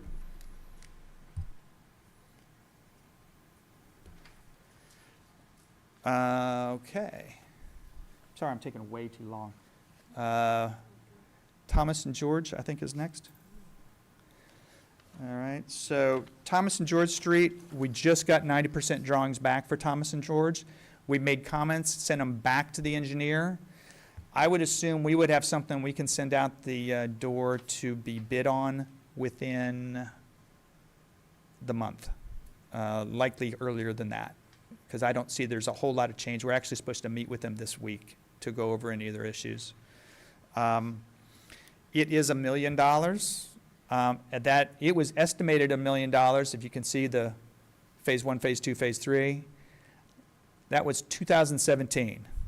So it is very likely it's going to be over $1 million. And I would say that if there is a portion of this work that is not going to get done because it's over budget, it would be George Street. Because it's hard to do Thomas halfway and then not do the rest. So, plus I think there's more bang for your buck in Thomas Street. Namely because Thomas Street's going to provide some real connections that I think that will help the town. A connection that I'm hoping we can make to a pathway that the county will build through Kelly Fields and to the Ma and Pa Trail. That is, to me, a future 5K. And I can't tell you whether that's really 5K, but it is a loop. And right now, it's a there and back. And people don't like that as much. It's also an ability to make these connections through the town and not just on the Ma and Pa Trail. It does provide for a multimodal pathway all the way through and to where you get to Western Alley. and then you empty out and go into the downtown. So it does achieve what was initially visioned back by the ECDC in 2010. So it is something that is going to do a lot of good for that area. One, it's going to make it very hard for trucks to go down Thomas Street, which they go down regularly now. It's going to make it harder for people to speed on that street, because now instead of the pavement being 40 feet wide, it's going to be 24 feet wide. It's going to make it have a better lighting, so it's going to be more secure. It's going to be landscaped. It's going to have some special paving, although not a lot, and it will actually save for stormwater management. We'll have some stormwater management benefits to it, and plus it's kind of a cooperative agreement between us and the county that they've always been on board with. The other thing that we'd like to do is to be able to address how the commercial on Bond Street or near Bond Street, where Thomas is really the kind of the last bastion of some retail and service uses that I'd like to build on between there and what will happen at Standard on Bond, to connect those together with future development that might improve the streetscape all the way along there. Any questions? Yeah, Director Small, just wanted to elaborate, if you could tease out for me a little bit more about how you're saying, well, if we couldn't do it all, your preference would be, like, if you had this budget, then you'll make the judgment calls on the Thomas Street and Bond and Kelly, or I mean, that would be your priority move, is that correct? Our priority for this, if we can't do, and I'm almost sure we're not going to be able to do this for $1 million. Yeah. It would be Thomas Commercial and Thomas Residential. Okay. And we'll leave George Street to a future development. We'll have the engineering done. Yeah. But really what you're doing with George is providing curbs and sidewalks, which is a very important thing, but it's not exactly the benefits that are being provided along Thomas. No, thank you. Appreciate that. I cooked this to another PowerPoint, so there's nothing past this. Yeah. So with that, I'm done. Yeah. I figured I could bore you enough.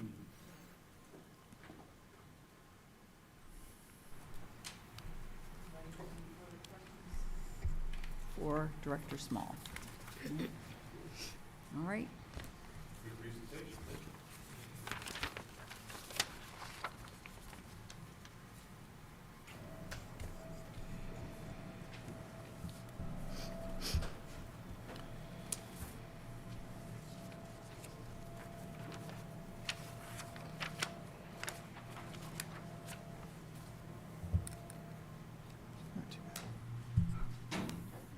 Ms. Moody. Okay. Thank you, ma'am.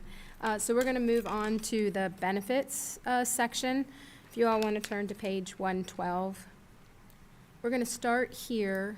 As you all know, the benefits for things such as Social Security, medical, dental health, long-term disability, pension, life insurance, they're all within the individual departments.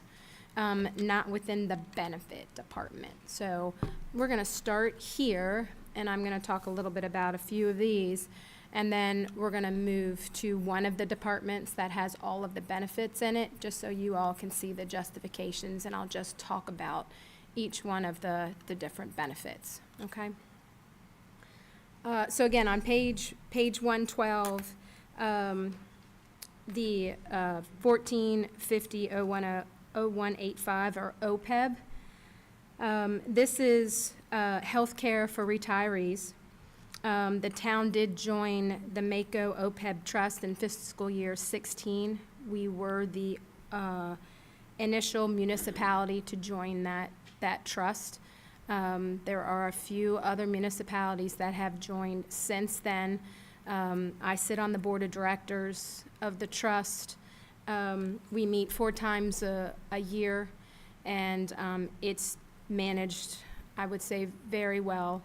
Because it's a trust, with our involvement, it has saved the town money because we're not out there on our own getting the investment services, the attorney services, the actuarial services. So everything is prorated based on your investments within the trust. So it's definitely served, I think, the town well. We do have an actuarial evaluation that is required by the standards. Every other year, we receive that from the same actuary that does our pension plan. We have maybe 5 retirees right now that are receiving this benefit. So we do pay as you go as well. So right now with those 5 or so employees, if they're in the state of Maryland and they're on the town's health plan, then they will basically reimburse the town. If they're out of state or choose not to be on the town's health plan, let's just say they're in state but they're on their spouse's plan, then we have a maximum amount that is the benefit. They have to provide documentation. We have to make sure that it's either single coverage or husband and wife. So there's a lot of checks and balances that go into this to make sure that it's meeting the definition and what's required within our OPEB policy. When the town administrator and myself reviewed the budget this year, this is one, I would say, benefit that has been overlooked in previous years. And what I mean by that, I don't know if you remember a part of his introduction to the budget, but we've gone, fiscal year 17 was the last year that we provided an increase in healthcare costs to our retirees. The policy only permits up to 3% increase in a fiscal year. And I think the reason it was overlooked, unfortunately, was because our health insurance costs weren't increasing. We basically had 0% or very, very small, maybe 1%. So the thought was, we don't need to look at that. And that was something that was overlooked. Because as you all know, healthcare costs have increased over the years just because the town's plan has been 0% for quite a few years. Doesn't mean that the value of those healthcare costs haven't increased throughout the years. So what we were proposing is to basically say, okay, well, we can't go back in time and say it should have been 3% a year. What's done is done, but we thought it would at least make sense to say, okay, well, let's look at a 10% increase, 3% for fiscal year 25, and 1% in each of those previous years. So just to give you an idea from the per monthly cost for a retiree with 20 to 24 years of service, and this would be single, it would go from $270 a year to $297 a year. So it's not an exorbitant increase. Now, while we don't know what it will do to the actuarial valuation is prepared by the actuary with worst-case scenario, which means 3% a year. And we haven't been doing that. And we've been putting in the maximum amount, which is what the actuary has requested or recommended to us to put into the plan. So our trust is healthy. We haven't had to dip into the trust at all. We're managing pay-as-you-go just fine within the budget. So what I mean by that is, on page 112, you'll see that we're requesting a budget of $60,466. So that is an increase it's about almost a $15,000 increase from what the actuary has recommended to us. So we kept this budget consistent basically with the last valuation because of these additional increases. But we're not spending $60,000 and do pay-as-you-go. Part of this is pay-as-you-go, part of this goes into the trust. And again, both of those, that's the way the actuarial valuation is done. The actuary will always ask, well, how many retirees are you currently paying? What is your payout on a fiscal year basis? And they take all of those numbers into consideration when they do that valuation. So I hope that makes sense. We're trying to be cognizant of our retirees and making sure that we're not doing them a disservice for any, not just existing, but any new retirees that will be benefiting from the plan. And, you know, what we're paying to them is at 2017 costs.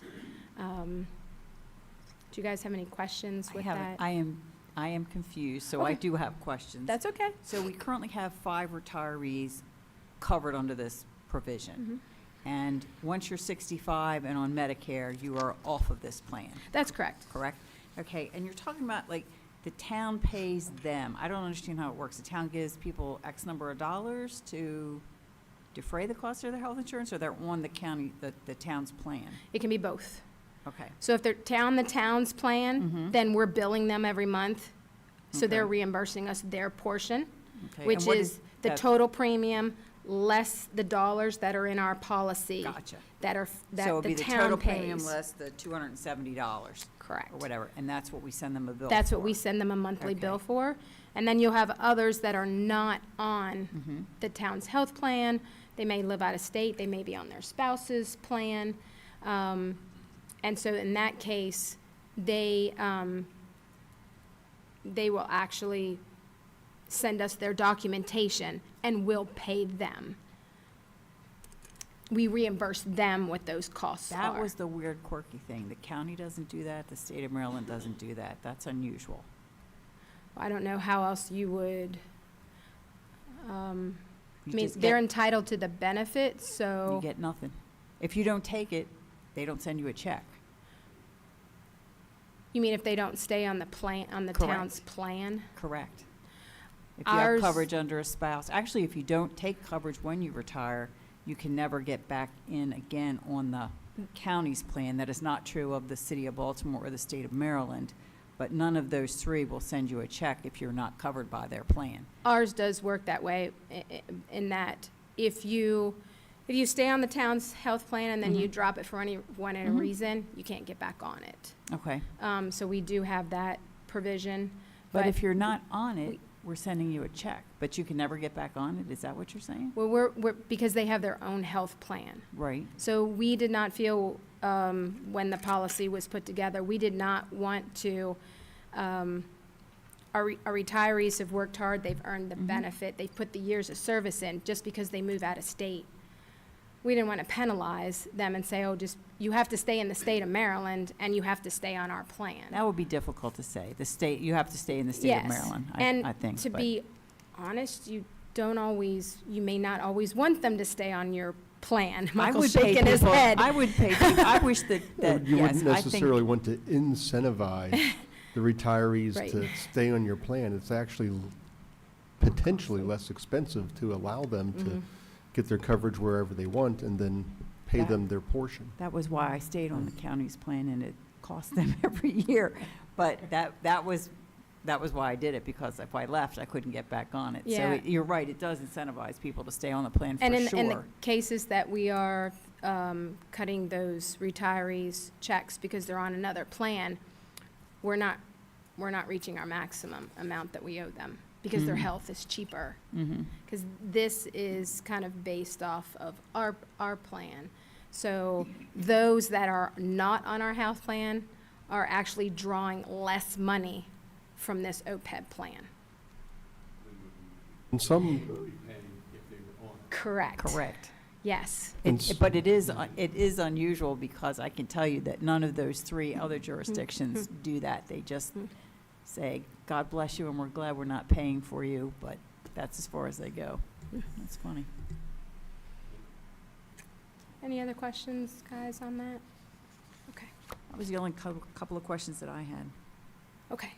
And then the other account in this department is the last one there that you see, the transfer to leave payout reserve. I had talked about the policy and that there are 2 ways to increase the reserve amount, and one of them is through a budget appropriation. And so that's all we're doing here is we're saying that we're requesting an additional $10,000 to be added to the leave payout reserve. I believe I have.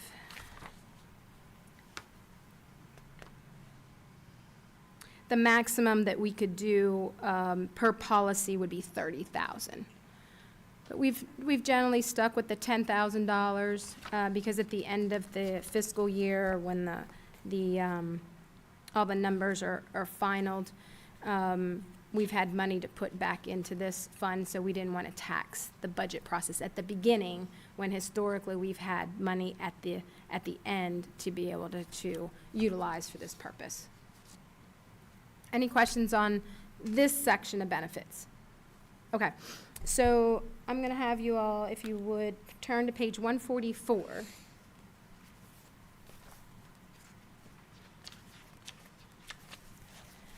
And this is the police department budget, but again, I chose this department for a couple of reasons, but the accounts that I'm going to go over, you're going to find in every department where they're applicable.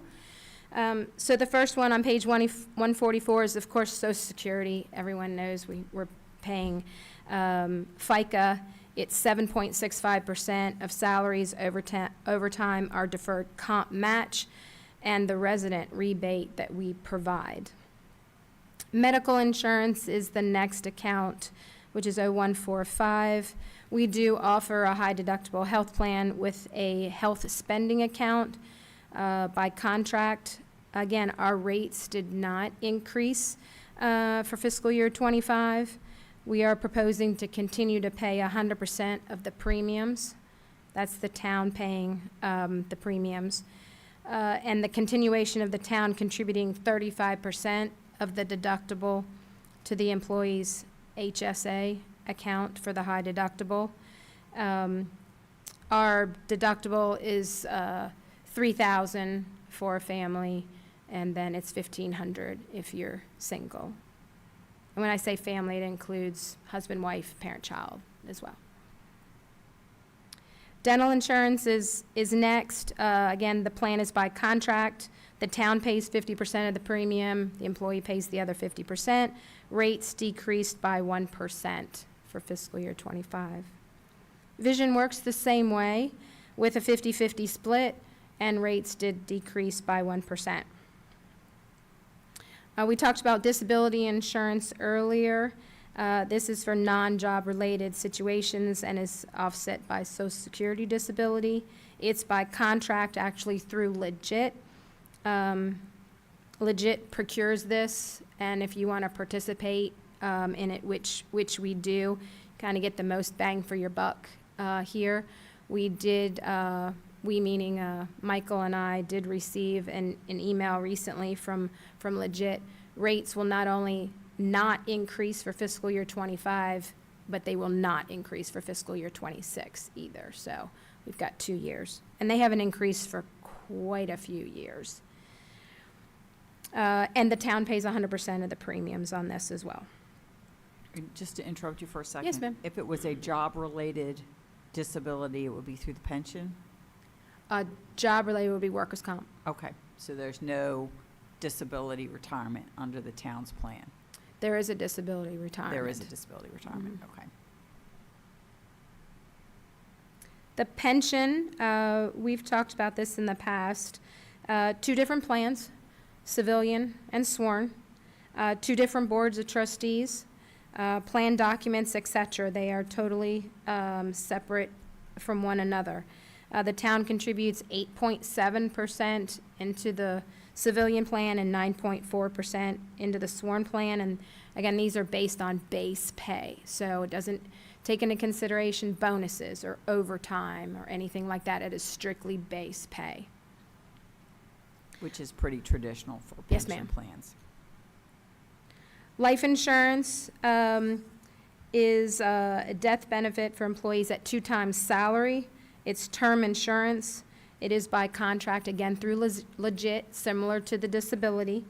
And the town does pay 100% of the premiums, and there will be no rate increase for the next 2 years, 25, 26. Resident rebate, you won't see this in every department. This is only applicable to those full-time employees who own and occupy residential property in the town limits. We do have a policy, and all of the different items within that must be met before the employee can apply. In this department alone, there are 4 employees that take advantage of this benefit for about a $4,200 benefit. Ms. Moody, do you know how many employees are total that get this benefit? Yep, it's a 4. Oh, yes, ma'am, I do. I knew you did.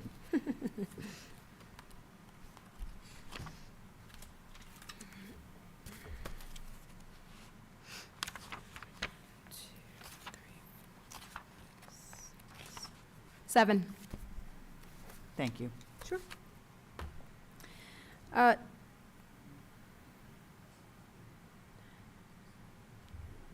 I'm sorry, it's 4 in this department. 4 in and this 7 department. total. 7 total. Across the employee workforce thing.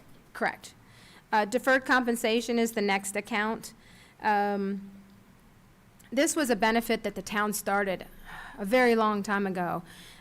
We were trying to encourage our employees to participate in our deferred compensation program, or 457 plan. So we created a benefit that would basically be a match. So how it works is if you have to be here for a year, and if you contribute $45 or more a pay, the town contributes $30. If you only contribute, let's say, $20, so anything less than 45, the town would only contribute $10, so 50% of what you're contributing.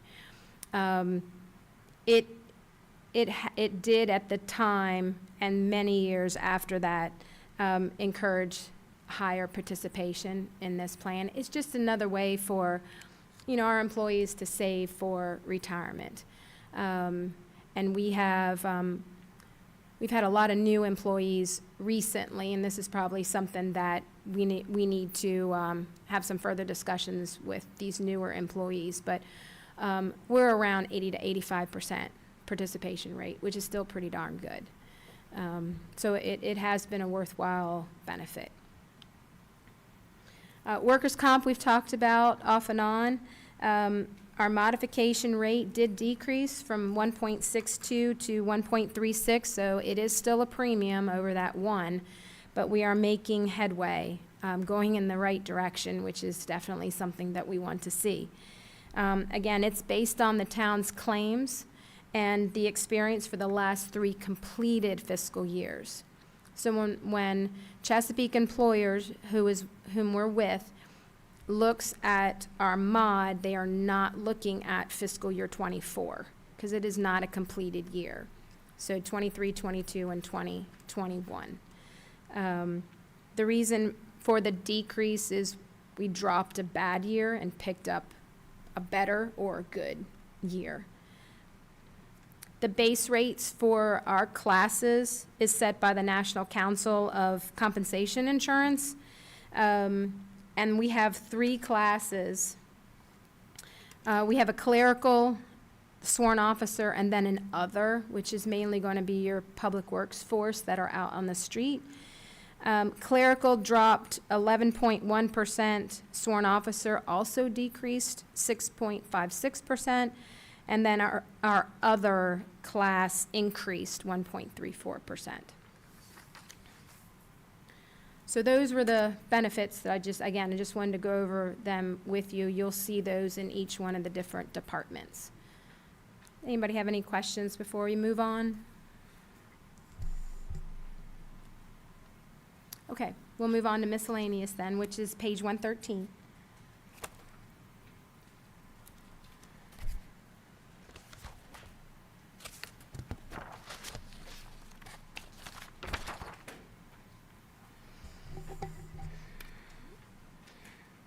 So the most significant account in this department is going to be our general insurance, which is through Legit.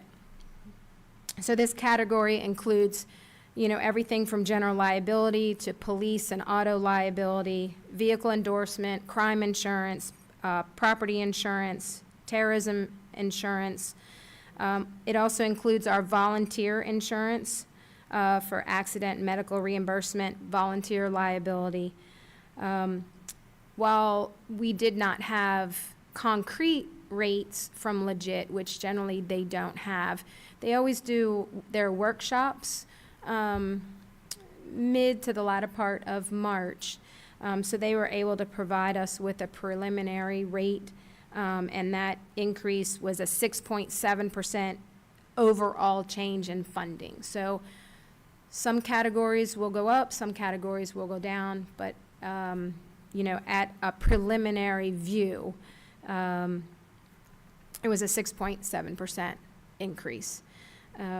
We also, during fiscal year '24, Michael's department did a heavy review with Legit of all our property, which includes our buildings, mainly because of the Town Hall Police Department building and, the renovation. So we knew it was gonna be an increased value. So what was that gonna do to property insurance? At the same time, it made sense to take a look at all of our properties.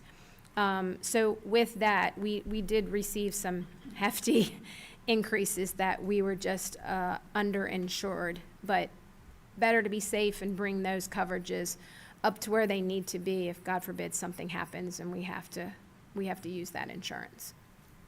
Any questions on that? Okay.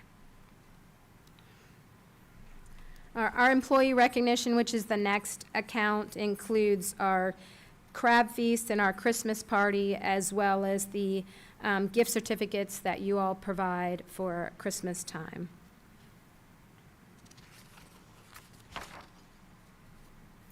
On page 116, our safety attendance program. So we have a policy that basically rewards employees for safety and attendance. No fault types of accidents, having a safety record, same thing with insurance. Same thing with attendance. So what we're proposing is to increase each one of those eligibility levels by $10. Right now, the lowest level is $25 for 6 months of accident-free or attendance, just having 8 hours of sick leave.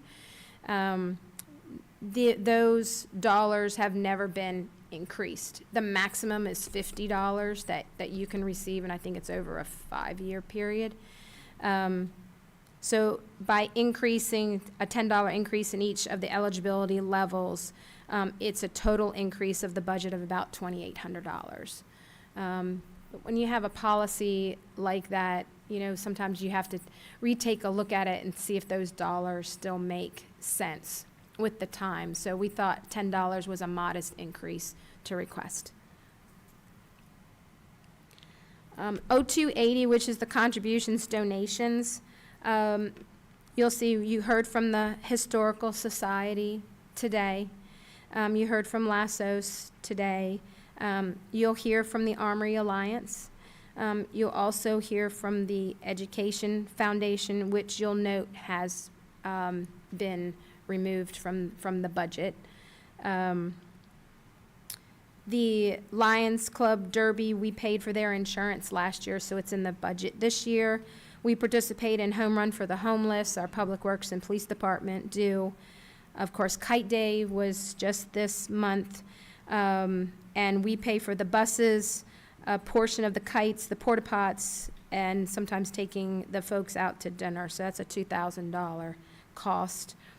And then we provide the flashlights for the haunted history tours.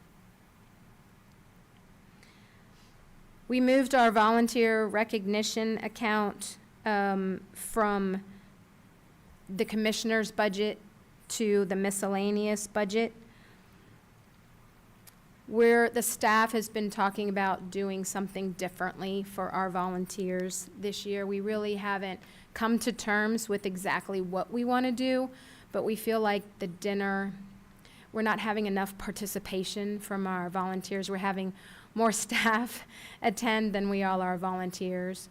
And at $9,000, we're trying to figure out, is that the best bang for our buck?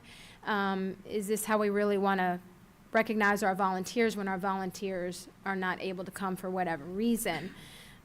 So staff's been kicking it around of maybe taking a look at our different committees and who we invite to the volunteer party to be recognized, and dividing up that $9,000 amongst the department heads to recognize their volunteers in whatever way they want to, whether it's a small gift, taking them to dinner, what have you. So their departments who head up the commissions and committees would have a little bit more flexibility to be able to recognize their volunteers.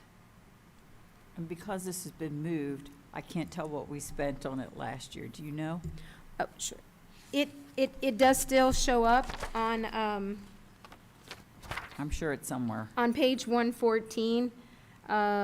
You don't have the history here. You're exactly right. So if you want to turn to page 87.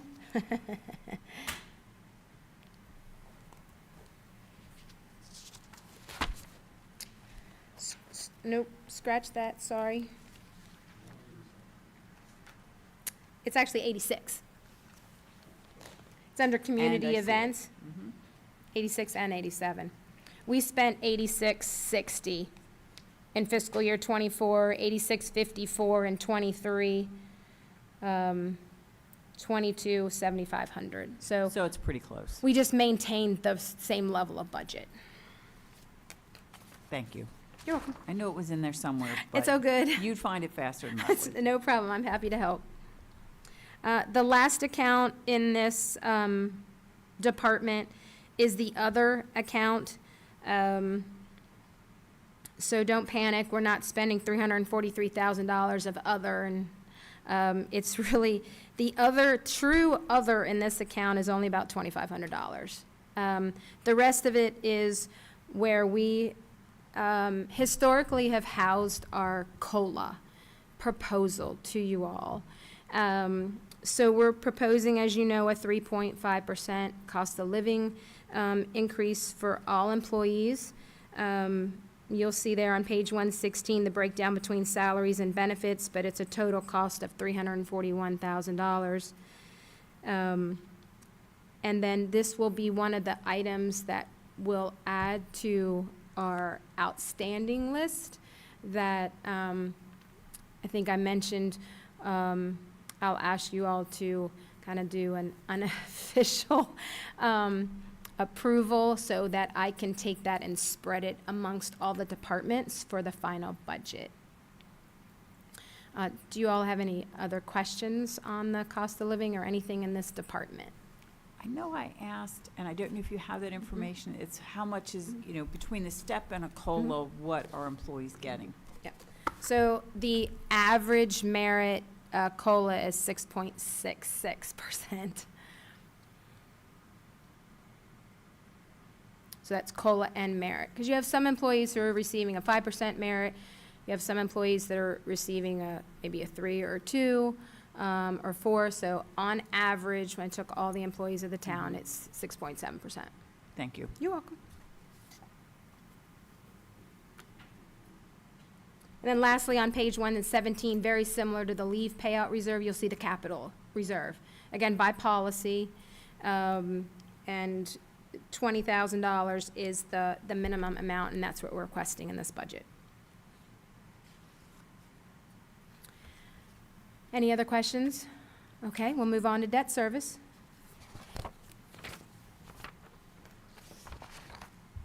It's on page 125.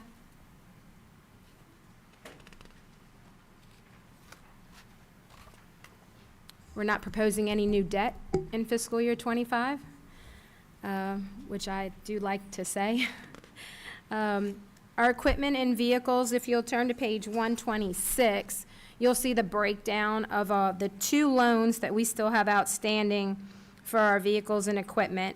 One will expire and mature in fiscal year '28, and the second one will mature in fiscal year '27, so '27, '28. And you'll see the balances and then our payment structure. So, and the rates are still fairly low, 1.89% for the one and 1.08 for the other, so pretty doggone good rates. In the past, you know, we were always look at what we had outstanding, especially from a rate perspective, to see if it made sense to pay it off early. With these rates, I would not recommend us do that. It's not worth the outflow of cash at this point, not with interest rates the way they are with the investment interest rates that we see. So in total, our vehicles and equipment are $134,000 debt service. The JCI Energy project will be on the books for a while. It matures in 2032. The debt service payment is $76,000. Still a low interest rate at 2.79%. Again, this was the debt that was related to the Johnson Control Energy Performance contract. And the debt is being paid for from energy savings throughout the budget. And then lastly is the debt on the police department town hall renovation at $407,000, a rate of 2.673. We got this in right before rates started to rise, so the timing on this was absolutely perfect, which you don't always get. The final payment, though, does go out to 2051, so it is a 30-year maturity. And again, we borrowed $8 million on this. Anything else on debt service? Okay. Oh, yep. Just clear, on the JCI Energy project, so we're saving $76,000 a year on electric bill, So, pretty much? yeah, what you're doing based on this project. So it was what our energy was and our expenses were before, and then after all the renovations were done, it brought those costs down. So it's Right. basically budget neutral. That's correct. Yeah, I'm just asking, we did see that kind of savings in electric. Mm-hmm. Well, Yes. You had a question, Jim? Yes, Director. So on the $8 million debt on the building, so the final payment, that's not like a balloon that's bigger than the others. It's fully amortized all Yes, the way it across is. the board? Great. Absolutely. And fully fixed at the 2.673% Yes, it is. rate? Well, Yes, it is. congratulations on Yes. that. That's fantastic. Yeah, we did the loan through the Department of Housing and Community Development, their infrastructure program. So we went in with other municipalities and counties and again, saved attorney's fees and, other fees with regard to the bond. We could not have done this on our own because we don't have a bond rating. So, we can't go out on the bond market like they Okay. can, and that's what this program is for municipalities that aren't rated. Thank you. You're welcome. And not only did we get an excellent interest rate, but my big fear was during COVID that we would run into price increases or problems with the supply chain and not be able to get the materials, none of which occurred. So Correct. I was surprised, but pleasantly surprised that everything went very, very smoothly. We were very lucky. It did. Charlie Dawson did a fantastic job as project manager on this with, you know, a lot of people's help, you know, I know there Kevin's were a and lot of Steve's, people and involved, there certainly were. but it Certainly was were. a huge project with a lot of moving parts. And I know there were a few bumps in the road here and there, Yep. but nothing like it could have been if we had price change increases or material problems getting things here. So Very true. it went well. Very true.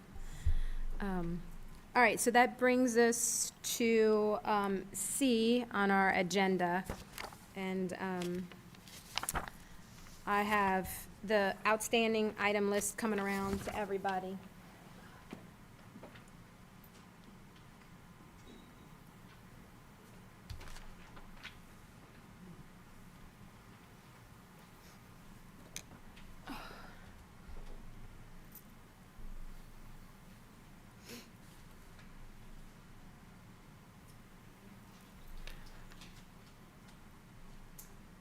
So the two items on there from previous meetings was the current and proposed Bel Air Police Department organizational chart, which I believe is done. Everyone Correct. has that now. I know I received one via email. Yep, and then the second one was what was asked of the average merit COLA, so you have that on here as well. The only item I believe I have from this evening, I know it was talked about, how much are we saving in maintenance costs to spend $200,000 to $300,000 in rubberized material? Is that what went? Yes. At that attitude, Yes. you got it. It did not have anything else that I heard was budget related. Did I miss anything that needs to be added to the list? I don't think I had anything. I just had one if I could, just, taking your, no doubt, excellent advice seriously, about not messing with the ARPA money on trying to come up with money to pay the extra $8,500 or whatever that I was discussing about, for, you know, the Downtown Alliance and then the fire department. I would at some point appreciate you taking a look and seeing if that came right out of the budget, where you and the town administrator may recommend that as a hypothetical. I'd appreciate that. I can do that. Okay. Not a problem. I'll add that to the list. Okay. Does anybody have anything else they want added to the list? Okay. Not for you, Ms. Moody, but I think the one thing that we need to add to the list is we wanted to sit down and have a meeting where we're really focused on all the ARPA projects so that we could determine which ARPA projects we're going to fund, have some sort of priority, because there's not enough money, ARPA money, to fund all of the projects. I think it's our next meeting, the 30th. Yes, so, thank you. I did have that note written down. I knew that was something that you all wanted to have. Steve will be attending the April 30th meeting. I will put him on the agenda right after, I think we have two organizations coming in, so after their presentation, we'll put him next to discuss the sewer projects. I don't want to make an assumption, but I don't think you all really need him to talk about his vehicles at that meeting. I mean, vehicles are vehicles. And they're not the lion's share of what we're Correct. talking about. They're, in the big scheme of things, they're kind of small. Yes, ma'am. So I did speak with Steve, and he is aware that at that 30th meeting, he's going to present to you all his sewer ARPA projects. And if we could have a list, maybe a separate list, unless there's one in my book, which there could be, of all the ARPA projects that are competing for what ARPA dollars are available, so that on the 30th, we can focus pretty much strictly on that, because that's going to be the bulk of Steve's presentation. Yep, so you want to, we have that on page 17 Okay. of your budget books, and then it's also the the handout that I gave you all some I'm time sure ago. it's in my stack of I- papers. It's all good. And I will find it and bring it as long as we, have it Yeah. for the 30th. Yes. It's already done. Yes. I will bring my copy and Mhm. we'll be able to talk about those and Yeah. focus on that. And,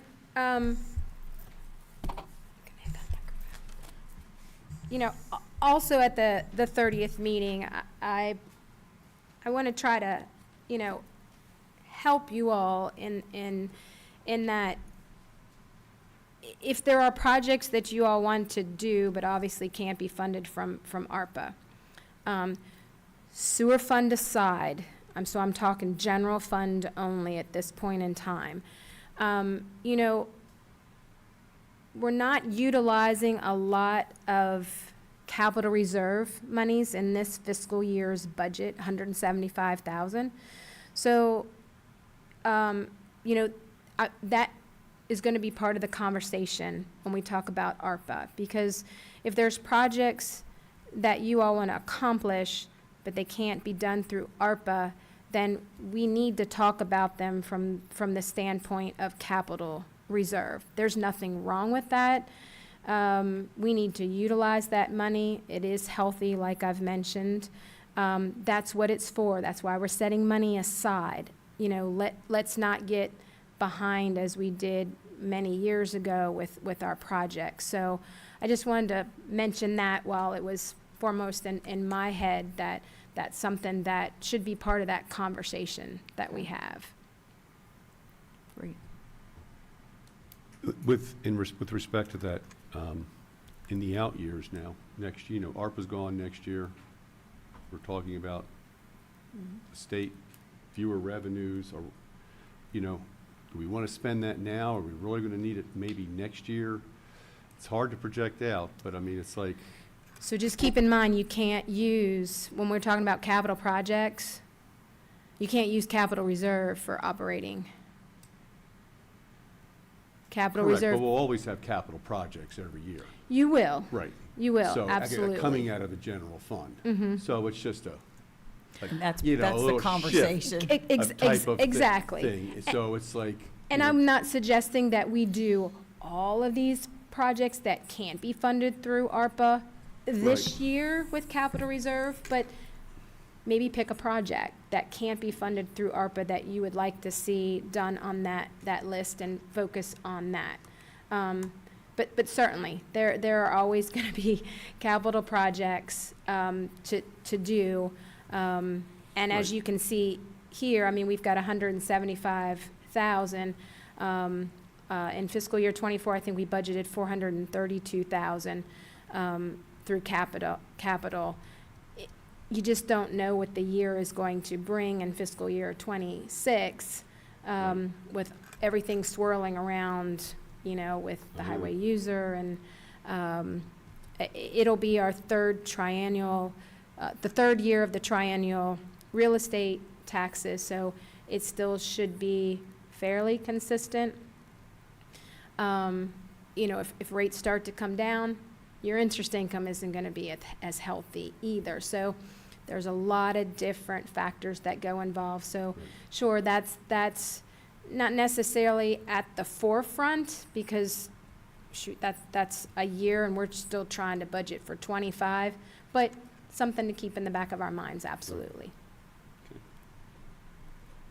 The only other thing I wanted to mention about budget time is that Commissioner Chismar will not be here for the budget meetings on the 9th of May and the 14th of May. So if anybody else, you do plan on calling in? Okay, great. At any rate, that's difficult to do from an airplane. But just so we bear in mind, we're down one person, so if we're down two more people, we may have to shift a meeting. So just to be aware. Madam Chair, may I just make a general comment? Absolutely.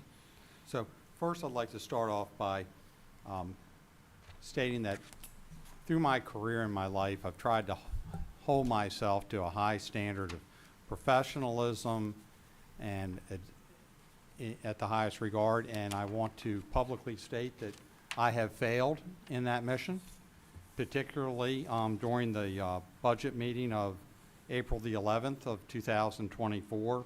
Went back and took a look at the video of that, and I want to state that I had failed to reach my aspiration of the highest degree of professionalism and respect for the people that work in this town, particularly to Director Lisa Moody. I want to apologize for the tenor and the manner in which I asked questions of you, as I got distracted with trying to focus on ferreting out a particular fact.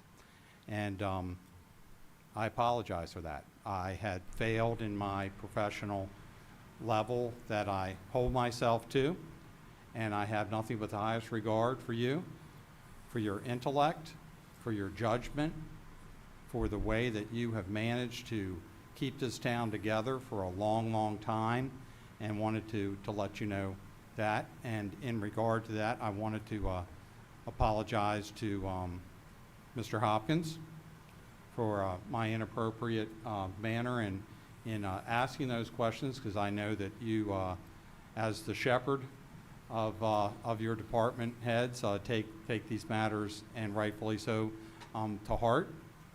And I have, a great deal of respect for each and every one of the directors here and the team that is assembled. And so I chose to do this publicly rather than personally, because my offense was public, and I think that the apology and the contrition should likewise be public. Thank you. Thank you. I do appreciate that.